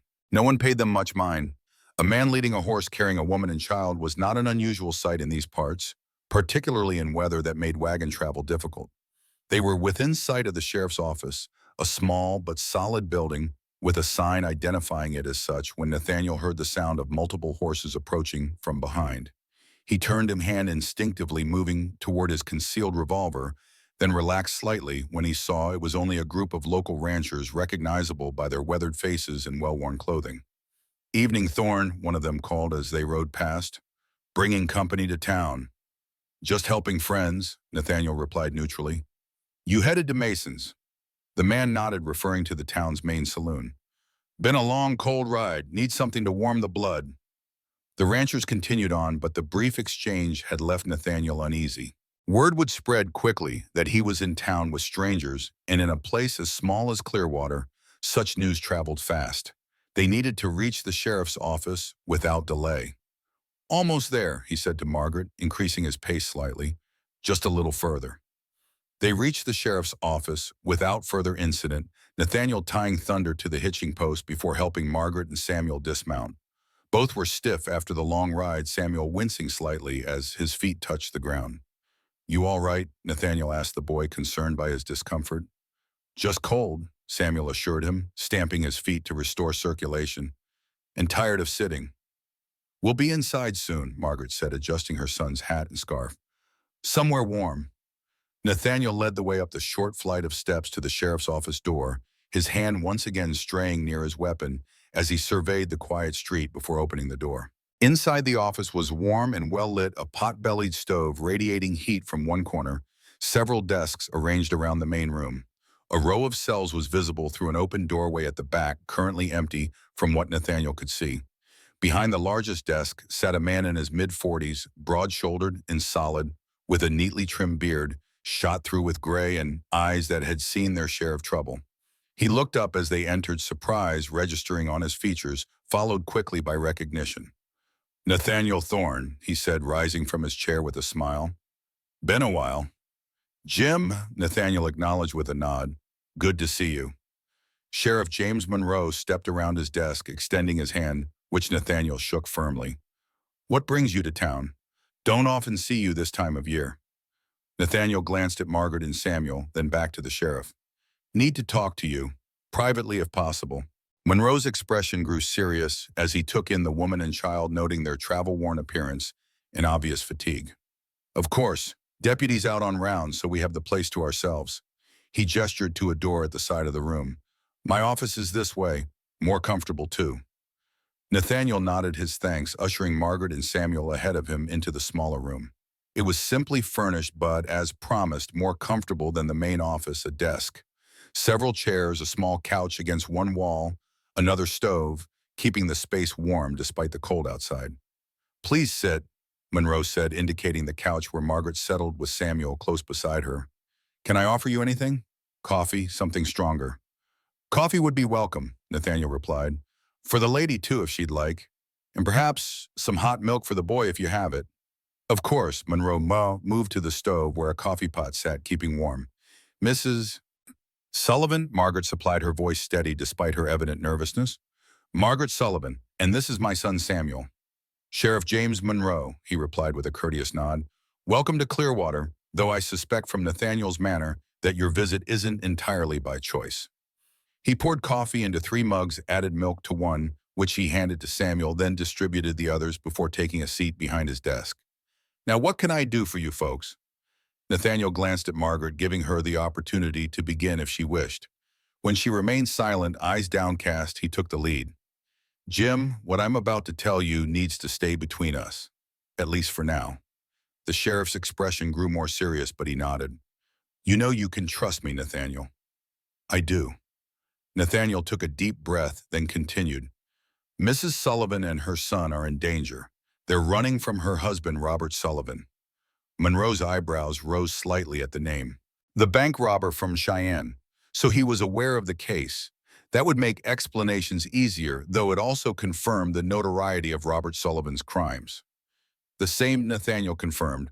"Mrs. Sullivan discovered her husband's involvement in the robbery after the fact. When she realized what he'd done, what he was capable of, she took her son and fled. Robert has been pursuing them ever since." "I see." Monroe turned his attention to Margaret, his expression not unkind but clearly assessing. "And what exactly did you discover, Mrs. Sullivan?" Margaret looked up, meeting the sheriff's gaze directly for the first time. "Everything," she said quietly. "The money from the robbery, the fact that he and his men had killed people, and other things as well." Such as, Margaret glanced at Samuel, clearly reluctant to speak freely in front of her son. Understanding immediately, Monroe turned to the boy with a gentler expression. "Samuel, I bet you're hungry after that long ride. My deputy keeps cookies in his desk drawer, good ones his wife bakes. Would you like to go find them while we adults talk for a bit?" Samuel looked to his mother for permission. At her nod, he slid off the couch, still clutching his mug of warm milk. "First desk outside the door," Monroe directed him. "Bottom right drawer. Help yourself." Once Samuel had gone, closing the door behind him, Margaret's posture changed subtly, shoulders squaring, chin lifting, as if preparing for judgment. "Sheriff Monroe, my husband is not just a bank robber. He's a monster. He's hurt people, many people, including me. And he would have hurt Samuel too eventually. I couldn't stay. I couldn't let that happen to my son." Monroe nodded, his expression somber. "I understand, Mrs. Sullivan, and I don't blame you for running, but I need to know exactly what we're dealing with here. What does Robert want from you? Just you and the boy? Or is there something else?" Margaret reached into her coat, withdrawing the small key on its leather cord. "There's something else. Something Robert wants even more than he wants us." She looked at Nathaniel, who nodded encouragingly. Taking a deep breath, Margaret continued. "When I discovered the money from the robbery, I also found a ledger, a record of all Robert's crimes over the past 2 years, not just the Cheyenne job, but others too. Names, dates, amounts, and something else." She paused, glancing from Nathaniel to Monroe. "Names of officials he's paid off, lawmen who've taken bribes to look the other way." Monroe leaned forward, his interest visibly sharpened. Do you have this ledger with you? Margaret nodded to Nathaniel, who withdrew the bundle from inside his coat and placed it on the desk.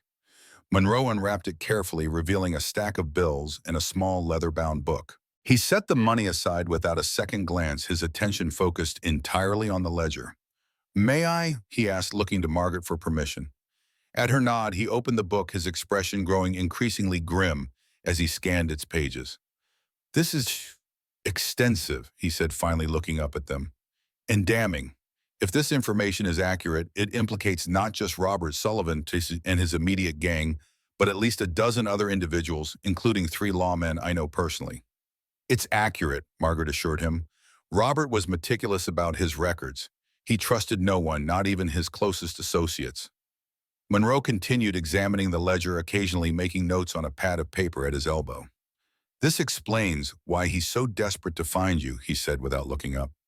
"This ledger is enough to hang him 10 times over." "And me?" Margaret asked quietly. "What about my involvement? I took money from a bank robbery." Monroe closed the ledger, regarding her thoughtfully. "You took money your husband stole, Mrs. Sullivan. Money he would have used to continue his criminal activities and to abuse you and possibly your son. From where I sit, that's not theft, it's survival." He picked up the stack of bills. "And how much did you take exactly?" $5,000, Margaret replied. "Out of over 50,000 that was in his strongbox." "The Cheyenne job was reported as 30,000, Monroe observed. "The extra must be from other robberies." "Yes, Robert was involved in at least 3 other bank robberies that I know of, plus several stagecoach holdups." Monroe nodded, making another note. "I'll need to telegraph the federal marshal's office in Cheyenne.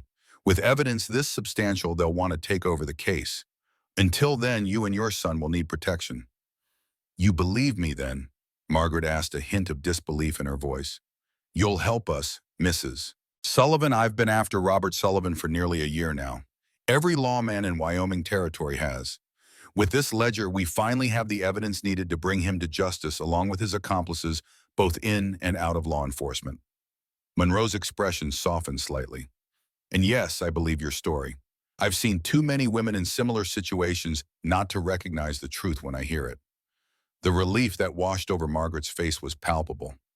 "Thank you, Sheriff. I don't know what else to say."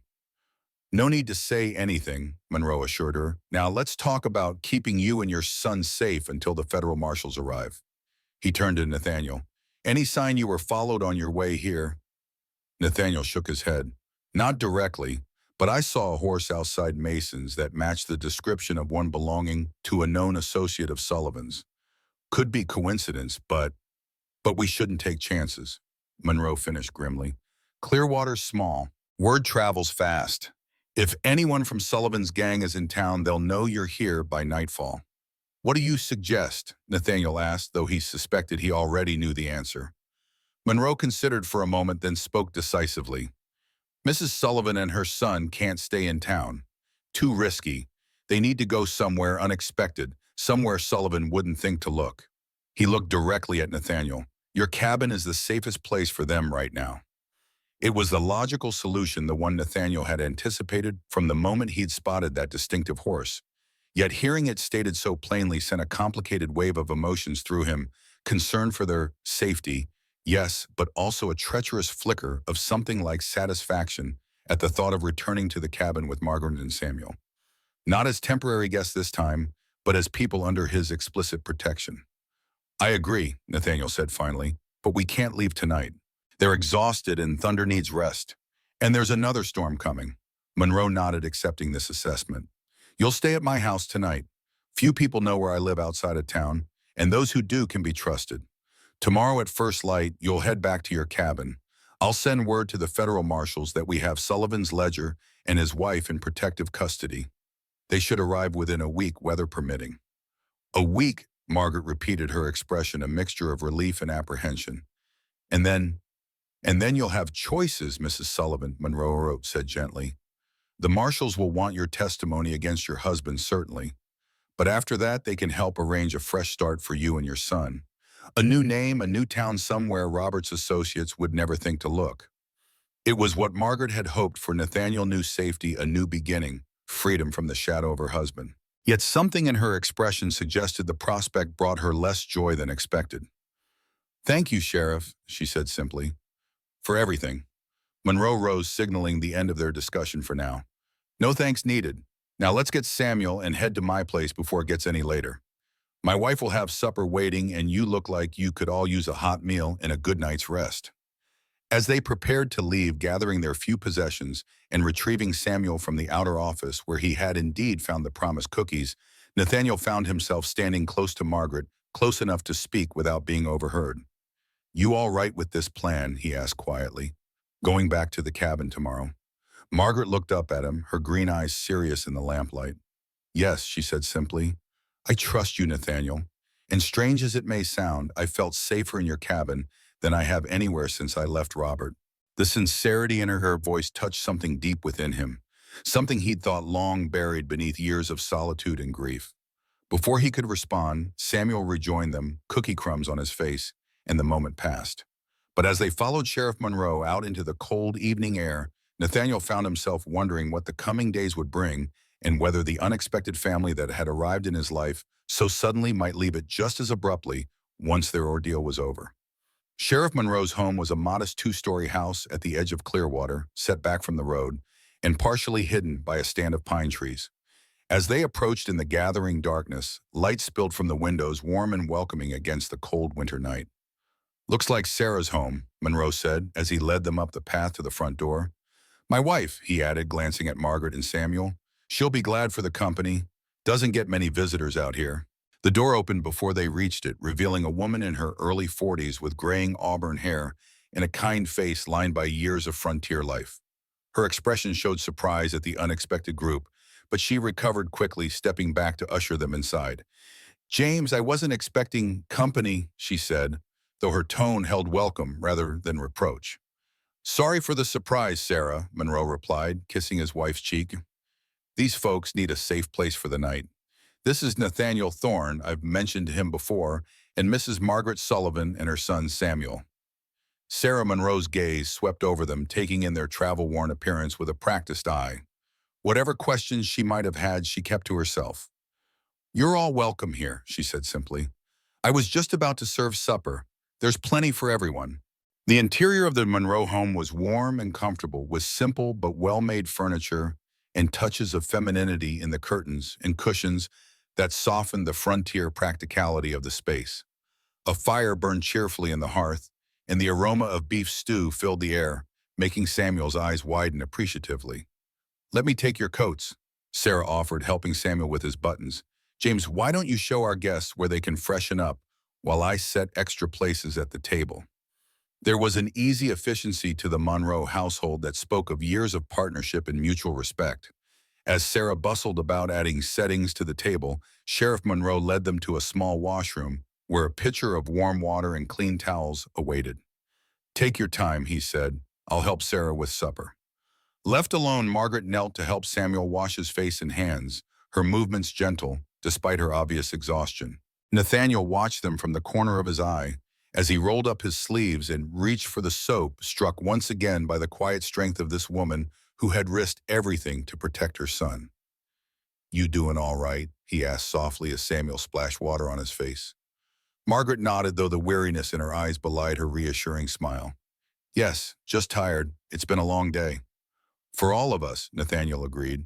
But you're safe now. Jim and Sarah are good people. You can rest easy tonight. Something flickered in Margaret's expression, gratitude perhaps, or relief. But there was uncertainty there too, a shadow that suggested her fears weren't entirely banished by the promise of temporary safety. Thank you, she said simply, her hand briefly touching his arm. For everything. The gesture was small, almost tentative, but it sent a warmth through Nathaniel that had nothing to do with the cozy house or the fire burning in the hearth. He cleared his throat, suddenly uncomfortable with the direction of his thoughts. We should join the others, he said, rolling down his sleeves. Smell of that stew's making my stomach rumble. Samuel grinned up at him, his face now clean and his hair somewhat tamed by his mother's efforts. Mine too, I'm starving. The boy's enthusiasm brought a genuine smile to Margaret's face, chasing away some of the shadow Nathaniel had glimpsed. Then let's not keep supper waiting, she said, taking her son's hand. In the dining room, Sarah had set a fine table with her best dishes, clearly determined to make their unexpected guests feel welcome. Sheriff Monroe was already seated at the head of the table, with places set for Nathaniel at his right hand and Margaret and Samuel to his left. Sarah took the seat at the foot of the table, serving the stew with practiced grace. "I hope you'll find it to your liking," she said as she placed a bowl before Margaret. "It's a simple recipe, but one my mother taught me years ago." "It smells wonderful," Margaret replied with genuine appreciation. "Thank you for your hospitality, especially on such short notice." Sarah waved away the thanks. "Any friends of James and Nathaniel are welcome at our table." The meal was indeed excellent, rich beef stew with tender vegetables, freshly baked bread, still warm from the oven, and apple preserves that Sarah had put up the previous fall. They ate with the hearty appetite of travelers too long exposed to the cold, Samuel finishing his first bowl and eagerly accepting a second. Conversation during the meal remained deliberately light, focused on neutral topics like the weather, the quality of the food, and gentle inquiries about Samuel's interests. The boy responded with growing animation, his natural childish enthusiasm emerging as he felt increasingly comfortable in these new surroundings. "Do you go to school, Samuel?" Sarah asked as she served him a generous slice of apple pie for dessert. "Not lately," the boy replied, glancing at his mother. "We've been traveling a lot." "Samuel is very bright," Margaret interjected smoothly. "He reads well above his age and his figures are coming along nicely. I've tried to continue his lessons as we travel." "Perhaps you'll attend our school here in Clearwater someday," Sarah suggested. "We have an excellent teacher, Miss Abernathy. She's strict but fair, and the children adored her." An awkward silence followed this innocent remark. Everyone at the table except perhaps Samuel himself understood the unlikelihood of such a scenario. Once the federal marshals arrived, once Robert Sullivan was apprehended, Margaret and Samuel would need to disappear. New names, new town, new lives. Sheriff Monroe cleared his throat, breaking the tension. "Speaking of schools, Sarah, didn't you say Miss Abernathy was looking for more books for the school library?" His wife seized the change of subject gratefully. "Yes, indeed. I've been collecting what I can from folks in town. It's hard to get new reading material out here, especially for the children." The conversation moved on to safer topics, and by the time the meal concluded, Samuel was struggling to keep his eyes open, the long day and full stomach finally catching up with him. "I've made up the guest room for you and Samuel," Sarah told Margaret, rising to clear the dishes. "It's small, but the bed is comfortable. Nathaniel, you'll take the spare room down the hall if that's agreeable." "More than agreeable," Nathaniel assured her. "Beats sleeping on the floor by the fire, which is what I'd expected." Sarah smiled, but there was a knowing look in her eye that suggested she understood more about the situation than her husband had explicitly shared. "James, why don't you help me with these dishes while our guests settle in for the night? I'm sure they're exhausted after their journey." Taking the hint, Margaret rose and gently roused Samuel, who was nearly asleep at the table. "Come on, sweetheart. Time for bed." The boy nodded drowsily, allowing his mother to guide him from the room. Nathaniel watched them go, then turned to find both Monroes regarding him with thoughtful expressions. "What?" he asked, suddenly self-conscious. "Nothing," Sarah replied, though the small smile playing at the corners of her mouth suggested otherwise. "Just observing." Before Nathaniel could question her further, Sheriff Monroe intervened. "We should talk about tomorrow's plans before we turn in. Sarah, you don't mind if Nathaniel and I step outside for a moment?" "Not at all," his wife replied, gathering the last of the dishes. "Take your time. I'll check on Margaret and Samuel, make sure they have everything they need." The night air was bitingly cold after the warmth of the house, the sky clear and filled with stars. Sheriff Monroe led the way to a small covered porch at the side of the house where a bench offered a place to sit out of the wind. "I sent my deputy to keep an eye on the saloon," he said without preamble, "to see if he recognizes any of Sullivan's known associates among the patrons." "And," Nathaniel prompted when Monroe paused, "and he confirmed your suspicions. Two men matching the descriptions of James Delaney and Edward Holt Sullivan's main accomplices in the Cheyenne robbery are currently enjoying Mason's finest whiskey." Nathaniel absorbed this information grimly. "They're looking for Margaret and Samuel." "Almost certainly, though how they trace them to Clearwater is concerning." "Not that hard to track in snow this deep," Nathaniel pointed out. "If they found my cabin, followed our trail from there." Monroe nodded. "Possible. In which case they'll know you brought them to town today. Which means we need to leave at first light tomorrow," Nathaniel concluded, "before they have a chance to act. Agreed, I'll accompany you part of the way, make sure you're not followed, and then I'll return to town to deal with Delaney and Holt. Monroe's expression hardened.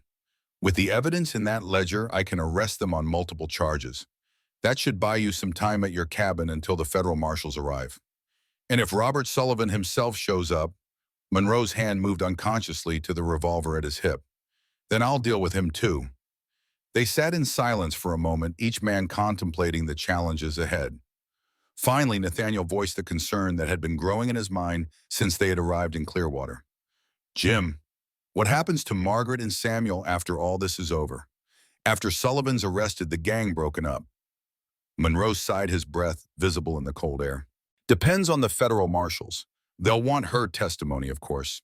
After that, they typically offer new identities, relocation to another territory. It's not a perfect system, but it's the best protection available for witnesses in cases like this. She deserves better, Nathaniel said quietly. They both do. Monroe studied his friend's face in the dim light from the house windows. You've grown attached to them. It wasn't a question, and Nathaniel didn't bother denying it. They're good people caught in a bad situation. The boy especially, he deserves a chance at a normal life. And you think you could provide that out at your cabin in the wilderness? There was no judgment in Monroe's tone, only genuine curiosity. I don't know, Nathaniel admitted. Haven't thought that far ahead. Just know I want to help them any way I can. Monroe nodded slowly. Well, first things first. Let's get them safely back to your cabin tomorrow, then worry about the future when Sullivan and his gang are behind bars. Agreed. They rose, both men feeling the weight of responsibility for the lives now in their care. As they returned to the warmth of the house, Nathaniel found himself thinking of Margaret and Samuel already asleep in the guest room. In the short time he'd known them, they had awakened feeling as he'd thought long dead. Protectiveness, certainly, but also a deeper yearning for connection, for family, for the life he'd lost when typhoid had taken his wife and children years ago. But such thoughts were dangerous, a distraction from the more immediate concern of keeping them safe from Robert Sullivan and his men. Tomorrow would bring its own challenges. Tonight, at least, they could rest secure in the knowledge that they were among friends. Dawn broke clear and cold, the eastern sky painted in shades of pink and gold as the sun climbed above the horizon. Nathaniel was already awake, had been for hours, his soldier's instincts keeping him alert, despite the comfort of the Monroe's spare room. He dressed quickly in the chill air, checking his revolver before tucking it securely into its holster. Downstairs, he found Sheriff Monroe in the kitchen, a cup of coffee in hand, his expression grave in the early morning light. News, Nathaniel asked, accepting the mug Sarah offered him with a nod of thanks. Monroe nodded, keeping his voice low to avoid waking Margaret and Samuel. My deputy came by an hour ago. Delaney and Holt left the saloon around midnight, headed east out of town. East, Nathaniel repeated, frowning. That's not toward my cabin. No, Monroe agreed. It's toward Cheyenne, or at least the main road that leads there. The implication was clear. The men were reporting back to Robert Sullivan. If they had indeed tracked Margaret and Samuel to Clearwater, then Sullivan would soon know exactly where to find his wife in the ledger she'd taken. We need to move fast, Nathaniel said, draining his coffee in one long swallow. Get back to the cabin before Sullivan himself shows up in Clearwater. I've already saddled Thunder and prepared my own horse, Monroe replied. As soon as Mrs. Sullivan and the boy are ready, we'll leave. Sarah's packing food for your journey. As if summoned by their discussion, Margaret appeared in the kitchen doorway, fully dressed, her hair neatly braided. Despite having clearly been awake for some time, there were shadows beneath her eyes that suggested a restless night. Samuel's getting dressed, she said, accepting the coffee Sarah offered. We'll be ready to leave in a few minutes. Good, Monroe said. The sooner we're on the road, the better. Margaret's gaze shifted between the two men, reading the tension in their postures. Something's happened, she stated rather than asked. What is it? Nathaniel exchanged a glance with Monroe, who nodded slightly, giving permission to share what they knew. 2 of your husband's men were in town yesterday, Nathaniel explained gently. They left late last night heading east. We think they're going to report to Robert. Margaret's face paled, but she remained composed, her hand steady as she set down her coffee cup. How long do we have before he comes? Hard to say, Monroe replied. Depends where Sullivan is now, how fast his men can reach him. But we need to assume he'll be coming in soon. I understand. Margaret's voice was calm, though her eyes betrayed her fear. We'll leave immediately. Samuel and I won't delay you." She turned to go, but Sarah stopped her with a gentle hand on her arm. "Take a moment to eat something first," she urged. "You'll need your strength for the journey. I've made biscuits and bacon, and there's hot chocolate for Samuel." Margaret hesitated, then nodded gratefully. "Thank you. Just a quick breakfast, then." Samuel joined them a few minutes later, his face freshly scrubbed and his hair still damp from washing. He ate with a child's hearty appetite, seemingly oblivious to the tension among the adults, though Nathaniel noticed the boy's eyes occasionally darting between his mother and the sheriff, alert to undercurrents he couldn't fully understand. As they prepared to leave, bundling into coats and scarves against the bitter cold, Sarah pressed a package into Margaret's hands. "Food for the journey," she explained, "and a few other things you might need. Women's necessities." Margaret's eyes filled with unexpected tears at this simple kindness. "Thank you," she whispered briefly, embracing the older woman, "for everything." "You take care of that boy," Sarah replied softly, "and let Nathaniel take care of you both. He's a good man despite his gruff exterior." Before Margaret could respond, Sheriff Monroe appeared in the doorway, his expression urgent. "We need to go. Now." Outside, the horses were saddled and waiting thunder for Margaret and Samuel Monroe's sturdy gelding for the sheriff and a borrowed mare for Nathaniel. The sun was now fully above the horizon, casting long blue shadows across the pristine snow and turning each breath into a cloud of crystallized vapor. They mounted quickly, Margaret settling Samuel before her on Thunder's broad back. The boy's eyes were wide with excitement at the prospect of riding a different horse, his earlier sleepiness forgotten in the crisp morning air. "We'll take the North Trail," Monroe said, turning his horse toward a path that led away from the main road. "Less likely to encounter anyone that way. I'll accompany you as far as Miller's Creek, then return to town." Nathaniel nodded, falling into place beside Thunder as they set off at a brisk trot. The going was easier than the previous day, the snow now packed down by their earlier journey, and the clear weather allowing good visibility across the open landscape. They rode in tense silence for the first hour, each lost in their own thoughts. Samuel eventually grew restless, fidgeting against his mother's restraining arm. "How much longer?" he asked, his voice carrying clearly in the still air. "A few more hours," Nathaniel replied, moving his horse closer to Thunder. "We're making good time, though. Should be back at the cabin by early afternoon." Samuel nodded, accepting this. "And then we'll be safe from Papa." Margaret's arm tightened around her son's waist. "Yes, sweetheart. Mr. Thorne's cabin is well hidden, and Sheriff Monroe will make sure no one follows us." The boy seemed satisfied with this answer, settling back against his mother with renewed patience. But Nathaniel caught Monroe's eye over the boy's head, reading the same concern there that he himself felt. Robert Sullivan had found them once, already tracking them to Clearwater. There was no guarantee he wouldn't find them again at the cabin. They reached Miller's Creek shortly before noon, a small frozen stream that marked the halfway point of their journey. Here, Monroe would turn back, leaving Nathaniel to guide Margaret and Samuel the rest of the way alone.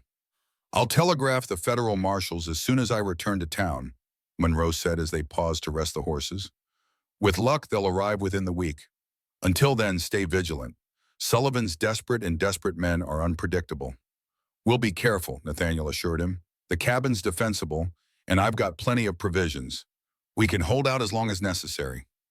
Monroe nodded, then turned to Margaret, who stood nearby, adjusting Samuel's scarf against the cold. "Mrs. Sullivan, I'll do everything in my power to apprehend your husband before he can reach you. But if he does somehow find the cabin—" "I understand the risks, Sheriff," Margaret interrupted gently.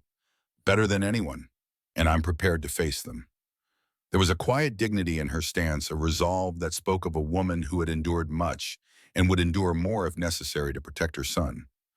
Monroe regarded her with newfound respect. "You're a brave woman, Mrs. Sullivan," he said simply. "I wish you luck." With final handshakes all around and a special wink for Samuel, Sheriff, Monroe turned his horse back toward Clearwater, the sound of hoofbeats gradually fading as he disappeared into the trees. "Ready to continue?" Nathaniel asked, helping Margaret and Samuel remount Thunder. Margaret nodded, her expression determined despite the fear that lingered in her eyes. "Ready." They pressed on at a steady pace, Nathaniel now leading the way along familiar trails that would take them back to his cabin. The day had warmed slightly as the sun climbed higher, though the temperature remained well below freezing.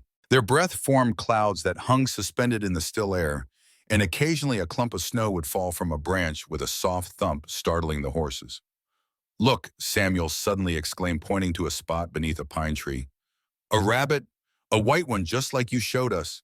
Nathaniel followed the boy's gesture and spotted the snowshoe hare, its winter coat making it nearly invisible against the snow, except for its black-tipped ears and bright eyes. The creature sat motionless, aware of their presence, but not yet frightened enough to flee. "Good eye," Nathaniel praised, genuinely impressed with the boy's observation skills. "That's a female. See how she's a bit larger than the male we caught the other day." Samuel nodded eagerly, his face alight with the simple joy of discovery. It was a welcome moment of normality amid the tension of their journey, a reminder that even in dangerous times there was still beauty and wonder to be found in the world. As they continued, Nathaniel found himself increasingly alert, scanning the surrounding forest for any sign of pursuit or danger. The tracks they had left on their journey to town would be clearly visible to anyone looking for them, a trail that led directly to his cabin. Their only advantage was time, a head start that might be measured in hours or days, depending on how quickly Robert Sullivan received the news of their whereabouts and how swiftly he moved to act on it. By early afternoon, familiar landmarks began to appear, a distinctive rock formation, a bend in the creek, the clearing where Nathaniel sometimes hunted in the fall. They were nearing the cabin, and Nathaniel allowed himself a small measure of relief. Soon they would be behind solid walls with a fire for warmth and provisions to last the week until the federal marshals arrived. "Almost there," he called back to Margaret and Samuel. "Another half hour at most." Margaret nodded, her posture straightening slightly at this news. Samuel, who had been dozing against his mother's chest, perked up his eyes, scanning the forest with renewed interest. "Will we check the rabbit snare when we get back?" he asked hopefully. "Tomorrow," Nathaniel promised. "Today we need to focus on getting settled, making sure the cabin is secure." They crested a small rise, and suddenly the cabin was visible in the valley below, a sturdy structure of logs and stone smoke, still curling faintly from the chimney where the banked fire Nathaniel had left 2 days ago continued to smolder. The sight brought an unexpected surge of emotion, relief certainly, but also a strange sense of homecoming that had nothing to do with the cabin itself and everything to do with the woman and child who accompanied him. "Home," Samuel said softly, the word carrying clearly in the still air. Neither Nathaniel nor Margaret corrected him. They approached the cabin cautiously, Nathaniel's eyes scanning the surrounding area for any sign of disturbance or intrusion. But everything appeared exactly as they had left it, the path to the barn covered in fresh snow, the windows dark and intact, the door securely closed against the cold. "Wait here," Nathaniel instructed, dismounting and drawing his revolver. "Let me check inside first." Margaret nodded, pulling Thunder to a halt at a safe distance from the cabin. She held Samuel tightly before her, her expression alert, as she too scanned their surroundings for any sign of danger. Nathaniel approached the cabin slowly, every sense heightened. He circled the structure, once checking for footprints or other signs that someone might have visited in their absence. Finding nothing, he cautiously opened the door, gun at the ready, as he entered the dimly lit interior. The cabin was exactly as they had left it, cold but not frozen, thanks to the banked fire and undisturbed. Nathaniel checked every corner, including the bedroom and the storage area beneath the floor, before returning to the door and signaling to Margaret that all was clear. "Everything's fine," he assured her as she approached with Samuel. "No one's been here since we left." The relief in Margaret's face was palpable. "Thank God," she murmured, helping Samuel dismount. "I was afraid." "I know," Nathaniel said quietly, "but we're safe for now. Let's get inside and warm up, then I'll take care of the horses." The cabin seemed smaller somehow, with the three of them inside again, more intimate and yet more secure. Nathaniel built up the fire quickly, the flames casting a warm golden light across the familiar space as Margaret helped Samuel out of his coat and boots. "It's good to be back," the boy declared, moving to stand by the fire with a contented sigh. "I like Sheriff Monroe's house, but this is better." Margaret smiled at her son's simple assessment, though her eyes held a shadow of the fear and uncertainty that had accompanied them on their journey. "Yes, it's good to be somewhere safe," she agreed, rubbing her hands together to warm them. "I'll see to the horses," Nathaniel said, already moving toward the door. "Make yourselves comfortable." In the barn, he unsaddled Thunder and the borrowed mare, rubbing them down and providing fresh hay and water. Penny nickered a greeting from her stall, clearly pleased to see them return. The familiar tasks helped settle Nathaniel's thoughts, giving him time to consider their situation and the best course of action for the days ahead. They were safe for now, but that safety was temporary at best. If Robert Sullivan was indeed on their trail, as seemed likely, then they needed to be prepared for his arrival. The cabin was defensible, but not impregnable. And while Nathaniel was confident in his ability to protect Margaret and Samuel, he was equally aware of the risks involved in a direct confrontation with Sullivan and whatever men he might bring with him. By the time he returned to the cabin, Margaret had heated water for coffee and was preparing a simple meal from the provisions Sarah Monroe had provided. Samuel sat at the table drawing on a piece of paper with a stub of pencil Nathaniel had left behind. "Horses are settled," Nathaniel reported, hanging his coat by the door. "They were glad to be home." "As were we," Margaret said with a small smile. "Thank you again for everything. I don't know what would have become of us without your help." Nathaniel shrugged, offer thanks uncomfortable as always with gratitude. "Just did what anyone would." "No," Margaret contradicted gently. "Not what anyone would. What a good man would." Their eyes met across the small space, and for a moment the connection between them was almost tangible, a recognition of shared experiences, shared values, shared hopes, despite the dangerous circumstances that had brought them together. Samuel broke the moment, holding up his drawing for Nathaniel to see. "Look, I drew Thunder and the Rabbits and our cabin." Nathaniel moved to examine the child's work, genuinely impressed by the detail and skill evident in the simple drawing. "That's very good, Samuel. You've got a real talent."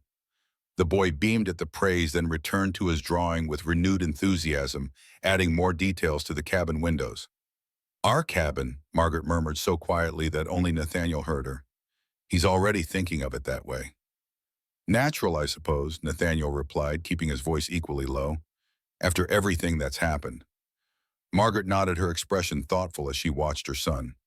"Children adapt quickly, sometimes too quickly. I worry about him, about the effect all this running and hiding will have on him in the long term." "He's strong," Nathaniel assured her, "like his mother, and children are remarkably resilient, especially when they know they're loved and protected." Margaret's smile was tinged with sadness. "I hope you're right. He deserves so much better than this life I've given him." "You've given him the most important thing, safety, from a man who would have harmed you both. Don't underestimate the value of that gift." Before Margaret could respond, a sound outside caught Nathaniel's attention, a faint crunch of snow, too deliberate to be falling from a tree branch. He moved swiftly to the window, peering out into the gathering dusk. "What is it?" Margaret asked, her voice tense with renewed fear. Nathaniel scanned the tree line, his experienced eyes searching for any movement or anomaly in the winter landscape. For a moment he saw nothing. Then a flicker of movement near the edge of the clearing, a shadow that didn't belong, too large and purposeful to be wildlife. "Someone's out there," he said quietly, moving away from the window. "At the edge of the trees." Margaret's face drained of color.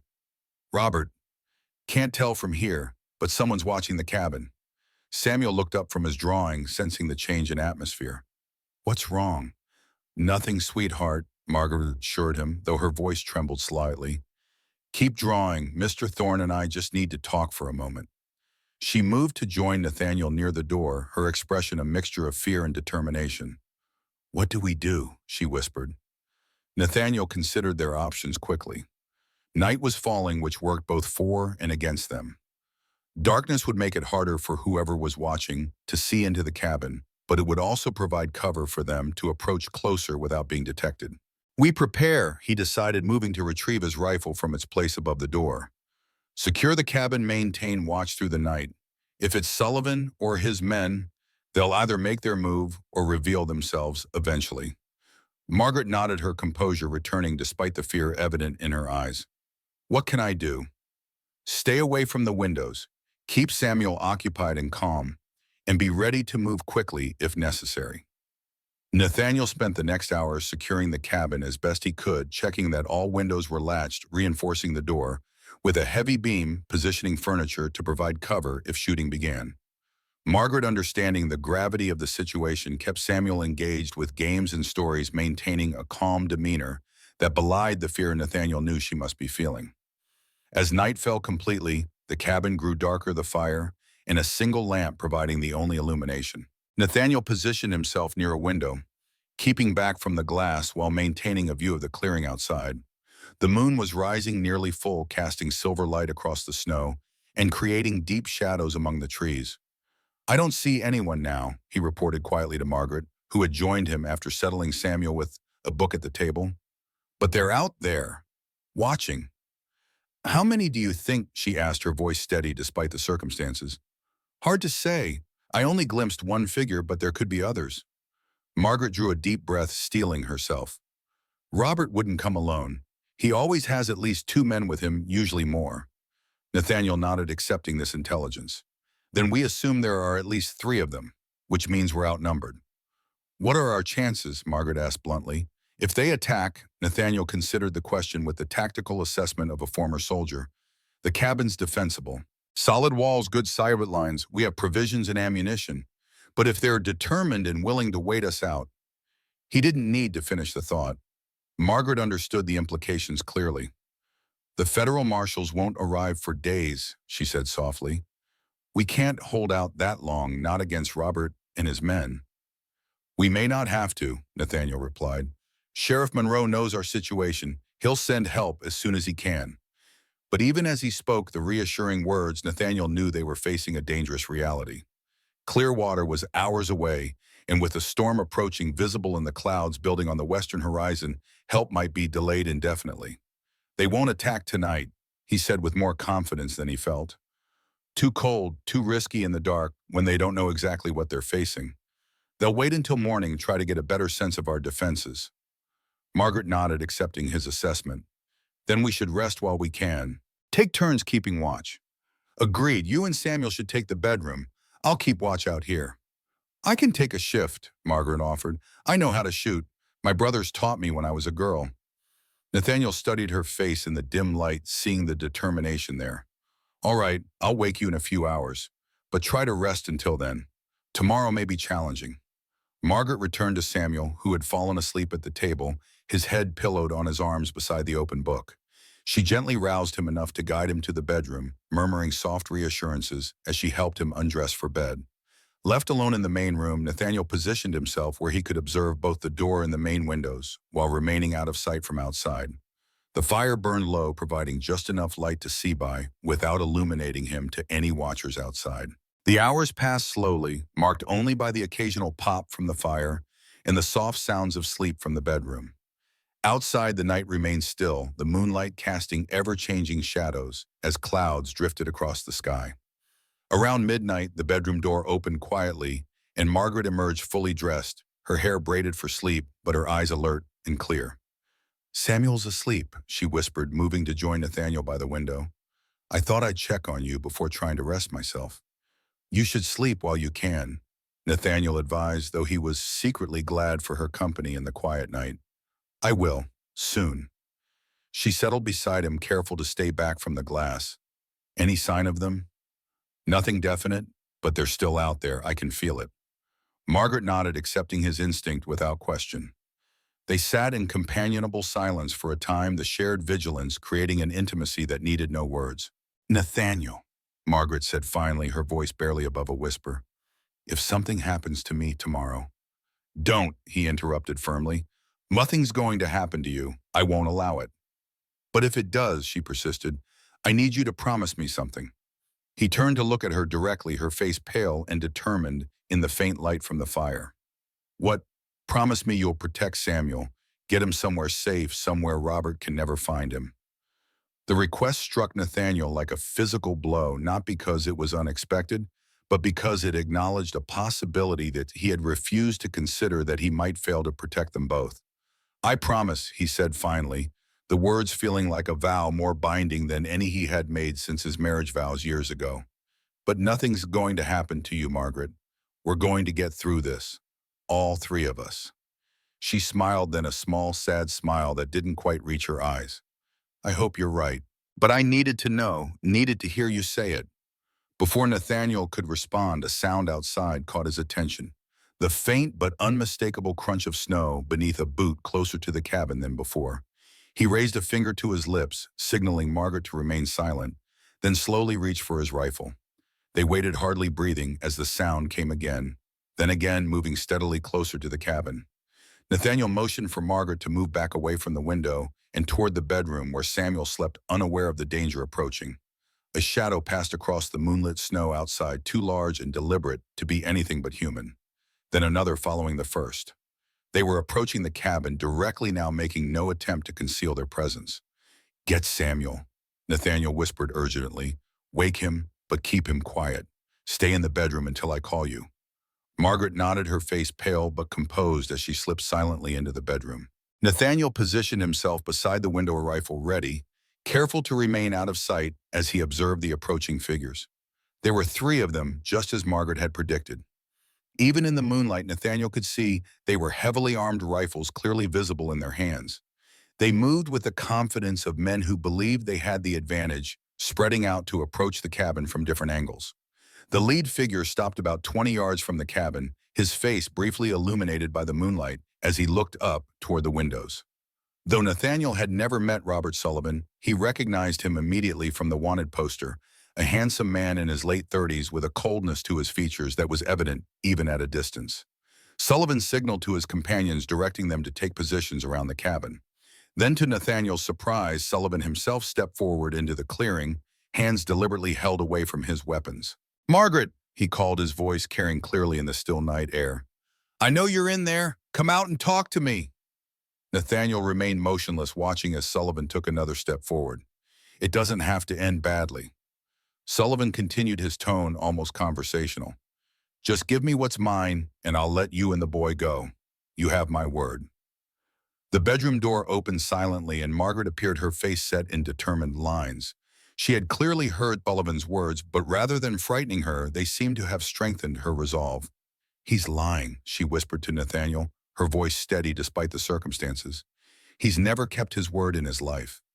Nathaniel nodded, unsurprised by this assessment. "Stay back," he murmured. "Let him think his words are having an effect. The longer he talks, the more time we have to plan." Outside, Sullivan was growing impatient. "Margaret, I'm being reasonable here. More reasonable than you deserve after what you've done." When there was still no response, his tone hardened. "Fine.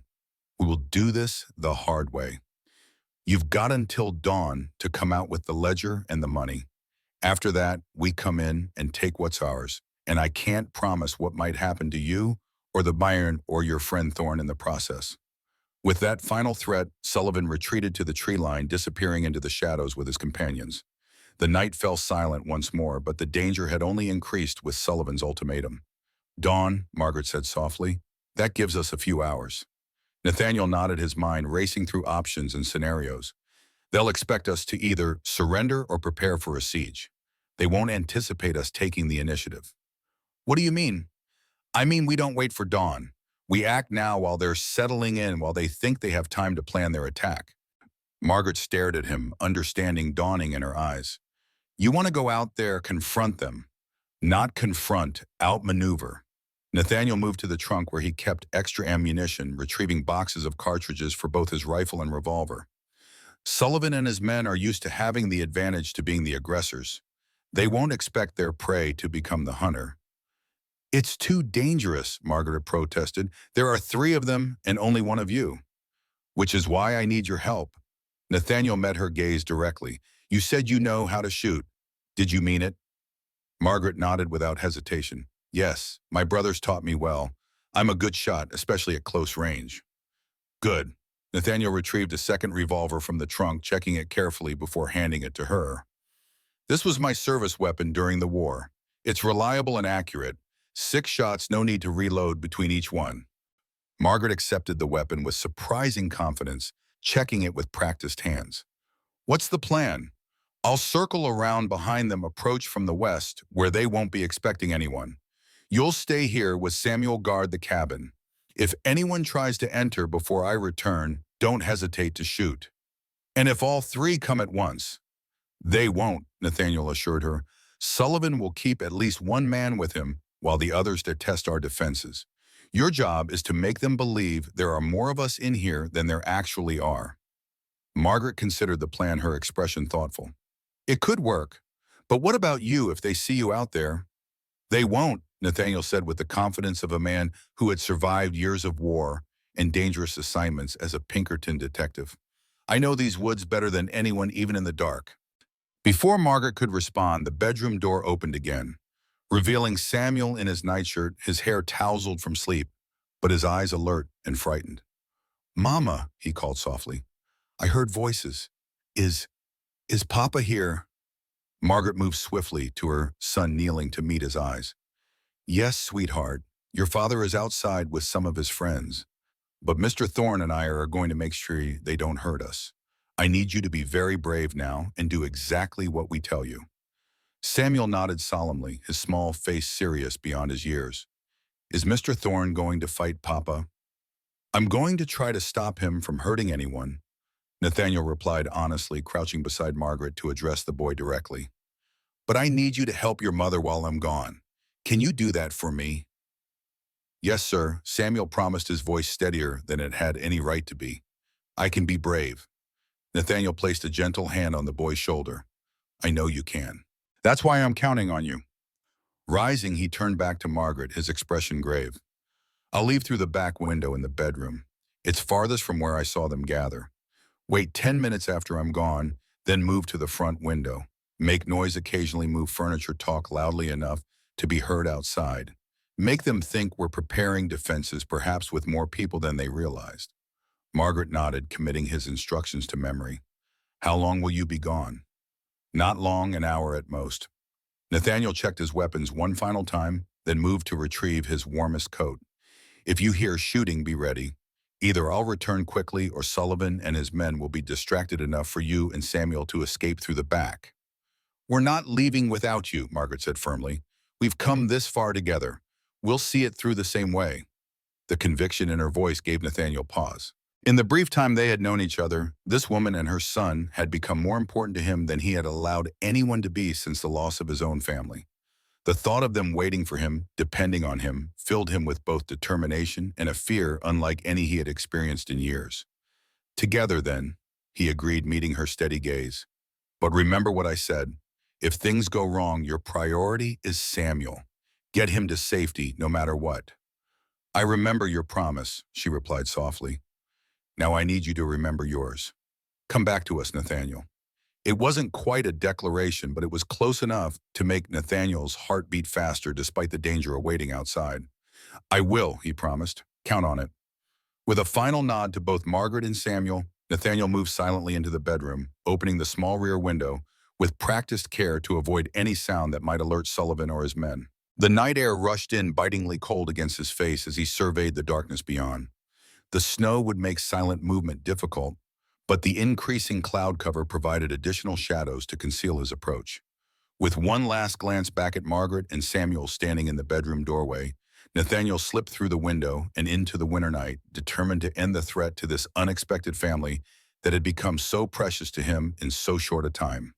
Behind him, the window closed quietly, and he was alone in the darkness with the falling snow and the knowledge that everything that mattered now depended on what happened in the next hour. The forest was silent, save for the soft hiss of snow falling through pine branches and the distant cry of a hunting owl. Nathaniel moved like a shadow among the trees, each step carefully placed to minimize sound, his years as a soldier and detective guiding him through the familiar terrain despite the darkness. He circled wide around the cabin, avoiding the areas where Sullivan and his men had last been seen. The clouds had thickened, obscuring the moon and making the night even darker, which worked to Nathaniel's advantage. In this weather, in these woods, he was the hunter, not the hunted.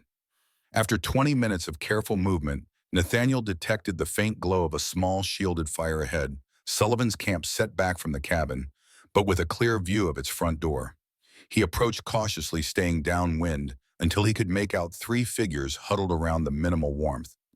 "Shouldn't have to wait until dawn," one man was saying, his voice carrying just far enough for Nathaniel to hear. "Let's just rush the place. Now get it over with." "Patience Delaney," replied a deeper voice, Sullivan's, Nathaniel assumed. "The Ledgers waited this long. A few more hours won't matter. Besides, I want Margaret to stew to consider her options. She's always been smarter when she's afraid." "What about the other fella, Thorne?" a third voice asked. "Sheriff said he's ex-military, ex-Pinkerton too. Could be dangerous." "One man against 3, Sullivan scoffed. "Even with his background, he can't stop all of us. And once Margaret sees we have him, she'll give up the ledger quick enough. She's developed quite an attachment to our wilderness hero from what I hear. The casual confidence in Sullivan's voice, the certainty that he held all the advantages, confirmed Nathaniel's assessment of the man. He was arrogant, underestimating his opponents, believing his own superiority made him invincible. It was a weakness Nathaniel could exploit. Moving with extreme caution, Nathaniel circled the camp, identifying each man and noting their weapons. Sullivan sat closest to the fire, his back against a tree, a shotgun across his knees, and a revolver visible at his hip. Delaney, a lean man with a scar across his left cheek, held a rifle loosely in his hands, occasionally scanning the tree line with nervous eyes.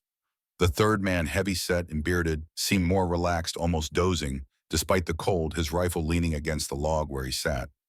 Nathaniel considered his options carefully. A direct confrontation, even with surprise on his side, was too risky. Sullivan and his men were all armed and alert, except perhaps the bearded man, but even he would react quickly to any obvious attack. No, he needed to separate them, deal with them one at a time if possible. Fortune favored him a moment later when Sullivan rose, stretching his back after sitting too long in the cold. "I'm going to check the perimeter," he announced to his companions. "Make sure our friends in the cabin aren't trying anything clever. Holt, keep an eye on the front door. Delaney, watch our backs."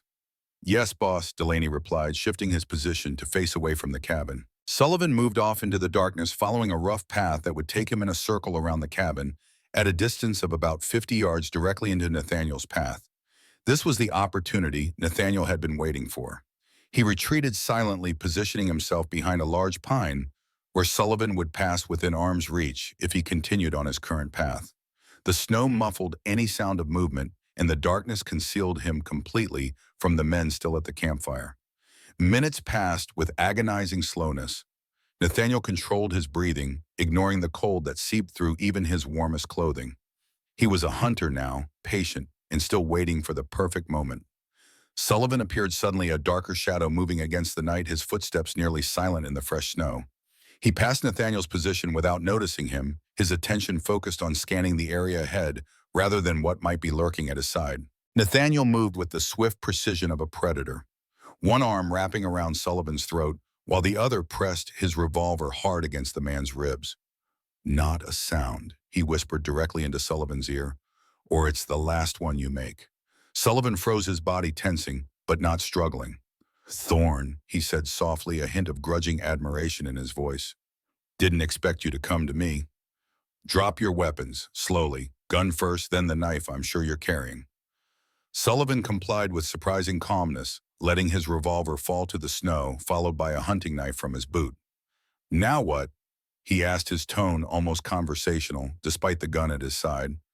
"You planning to kill me in cold blood? Doesn't seem your style from what I've heard." "Shut up and walk," Nathaniel commanded, keeping his voice low, as he guided Sullivan away from the camp deeper into the trees where they wouldn't be overheard.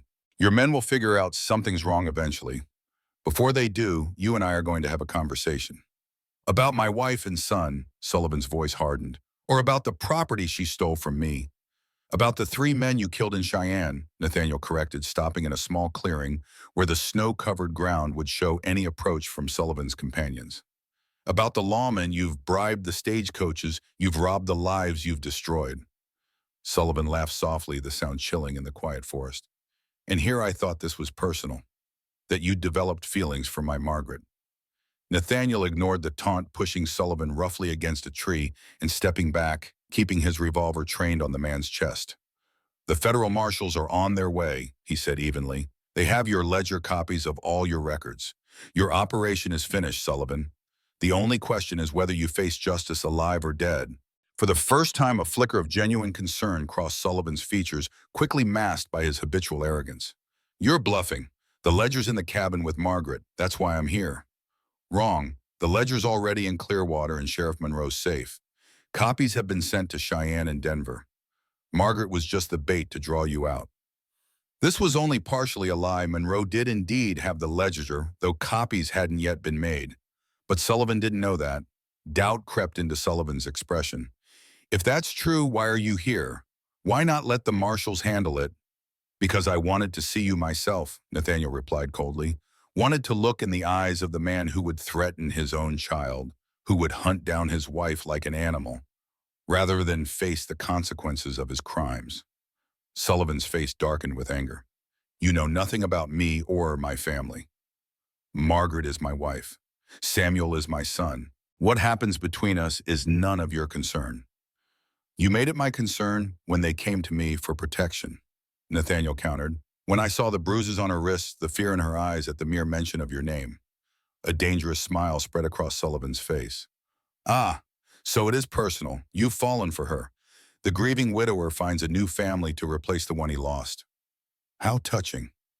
Nathaniel's grip on his revolver tightened, but he kept his expression neutral. This isn't about me. It's about your crimes and the innocent people you have hurt in the process.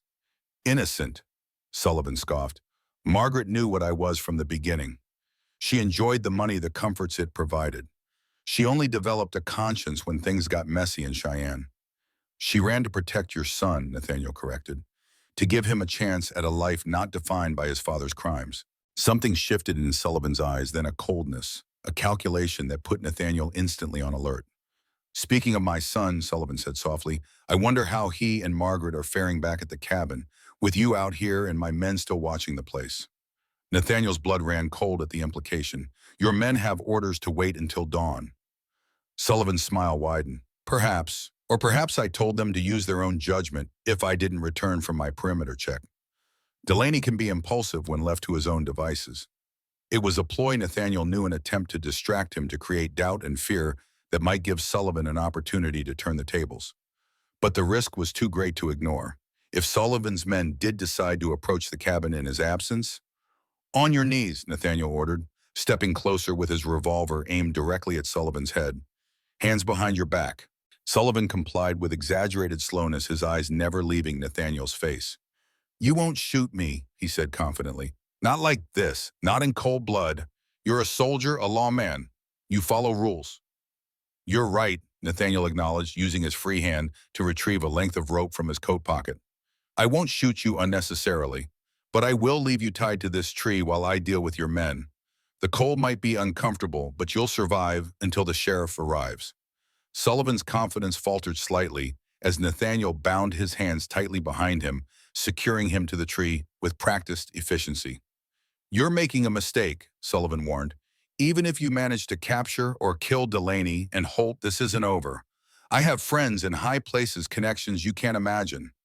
All documented in your ledger, Nathaniel reminded him, checking the ropes one final time, which is now in the hands of honest lawmen. Your connections won't save you this time, Sullivan. With Sullivan secured, Nathaniel prepared to return to the cabin, acutely aware that time was running short. If Sullivan's men grew suspicious about their boss's extended absence, they might indeed decide to act on their own initiative. One last thing, Nathaniel said, pausing before leaving. When this is over, when you're behind bars or swinging from a gallows, I want you to remember that Margaret and Samuel are free of you. They're building a new life, one where your shadow doesn't darken their days. Think about that in the years to come. Sullivan's face contorted with rage. They're mine, he spat. My wife, my son. You have no right. They're not property, Nathaniel cut him off. They're people who deserve better than the fear and pain you've brought them.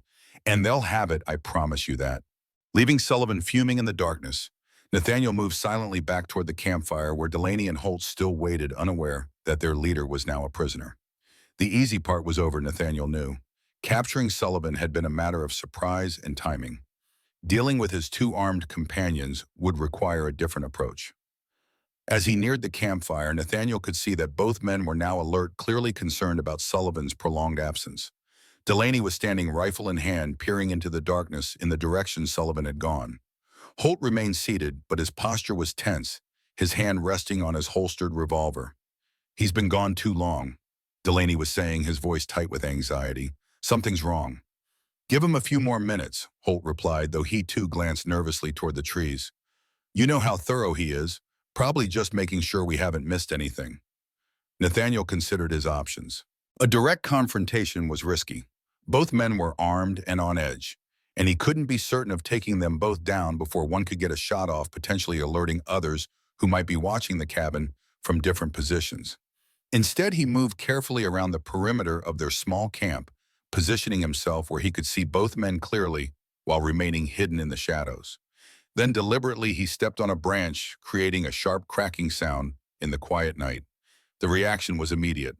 Both men spun toward the sound weapons, raised eyes straining to penetrate the darkness. "Boss," Delaney called softly. "That you, Guam?" Nathaniel remained silent, watching as the two men exchanged glances, their uncertainty growing. "I'll check it out," Delaney decided, moving cautiously toward the source of the sound. "You stay here, watch the cabin." This was exactly what Nathaniel had hoped for, a chance to deal with the men one at a time, rather than facing both simultaneously. He retreated silently, drawing Delaney farther from the campfire and his companion. When Delaney had moved about 20 yards into the trees, Nathaniel deliberately made another sound, softer this time, luring the man deeper into the forest. "Sullivan," Delaney called, his voice barely above a whisper. "Quit playing games. We've got work to do." Nathaniel stepped out from behind a tree directly in Delaney's path, his revolver leveled at the man's chest. "Drop the rifle," he commanded. "Now." Delaney froze, his eyes widening in shock and fear. For a moment, Nathaniel thought he might comply. Then, with a sudden desperate movement, Delaney swung his rifle toward him. Nathaniel fired once, the sound shockingly loud in the quiet forest. Delaney staggered backward, the rifle falling from his hands, as he clutched at his shoulder, blood already darkening his coat. "The next one goes through your heart," Nathaniel warned, keeping his voice low despite the echoing gunshot. "On your knees," Delaney sank to the ground, his face pale with pain and fear. "You've killed us all," he gasped. "Holt will hear, and others too." "Others?" Nathaniel pressed, securing Delaney's hands with another length of rope, while keeping his revolver ready. "How many more men does Sullivan have out here?" "Enough," Delaney replied with a grimace of pain. "You can't win this, Thorne." But Nathaniel detected the lie in Delaney's eyes, the desperate attempt to create uncertainty where there was none. "Sullivan's already captured," he informed the wounded man, "and you're not in a position to bluff." Before Delaney could respond, a shout came from the direction of the campfire, Holt undoubtedly alerted by the gunshot and calling for his companions.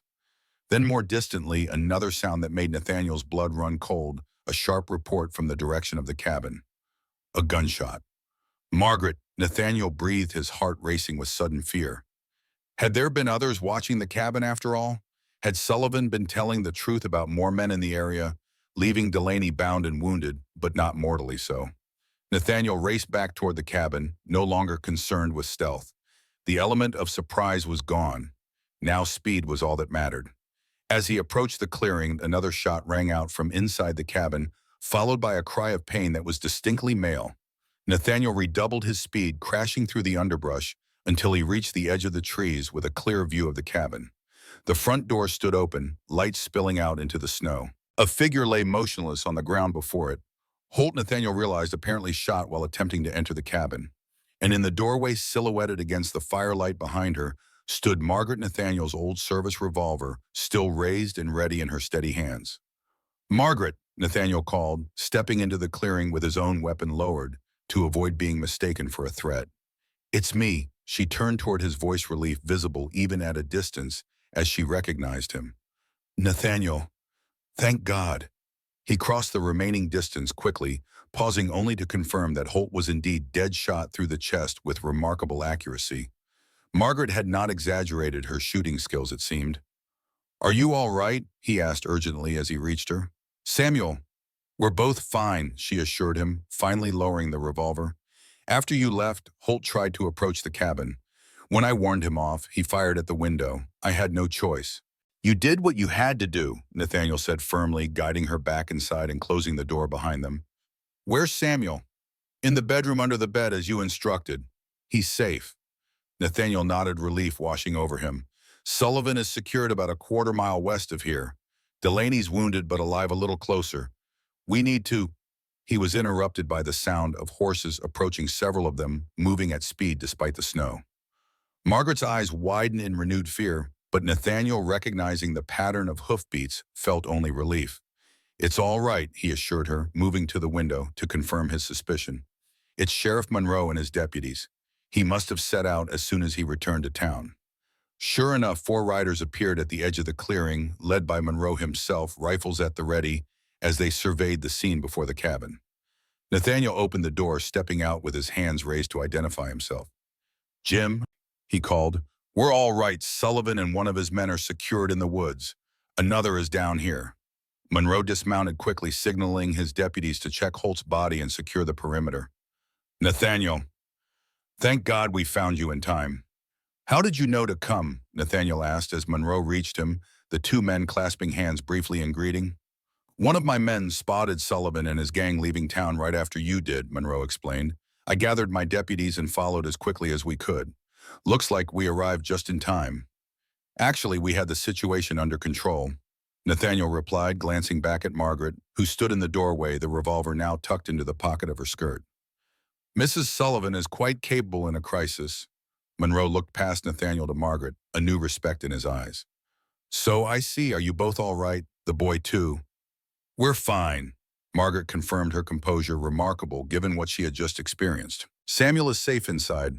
And Sullivan, Monroe asked, turning back to Nathaniel, tied to a tree about a quarter-mile west. Delaney's nearby, wounded but alive, both ready for transport back to Clearwater. Monroe nodded, signaling to his deputies. Johnson, Peters, go with Thorne and retrieve the prisoners. Williams, secure the perimeter, make sure there are no more of Sullivan's men lurking about. As the deputies moved to follow their orders, Monroe turned back to Margaret. Mrs. Sullivan, I owe you an apology. I should have accompanied you all the way to the cabin, not just part of the journey. If I had... No apologies necessary, Sheriff, Margaret interrupted gently. You couldn't have known Sullivan would move so quickly. And as it turned out, we managed. That you did, Monroe agreed, a hint of admiration in his voice. That you did. Dawn broke clear and cold over the mountains, the storm that had threatened the previous evening having passed to the north during the night. In Nathaniel's cabin, a fire burned cheerfully in the hearth, its warmth a stark contrast to the tension of the previous hours. Sheriff Monroe and his deputies had departed shortly after sunrise, taking Robert Sullivan and the wounded Delaney back to Clearwater, where they would await the arrival of the federal marshals. Sullivan had remained defiant to the end, hurling threats and promises of revenge as he was secured on horseback between two armed deputies. But his words had carried a hollow quality, now the desperate bluster of a man who knew his power was broken.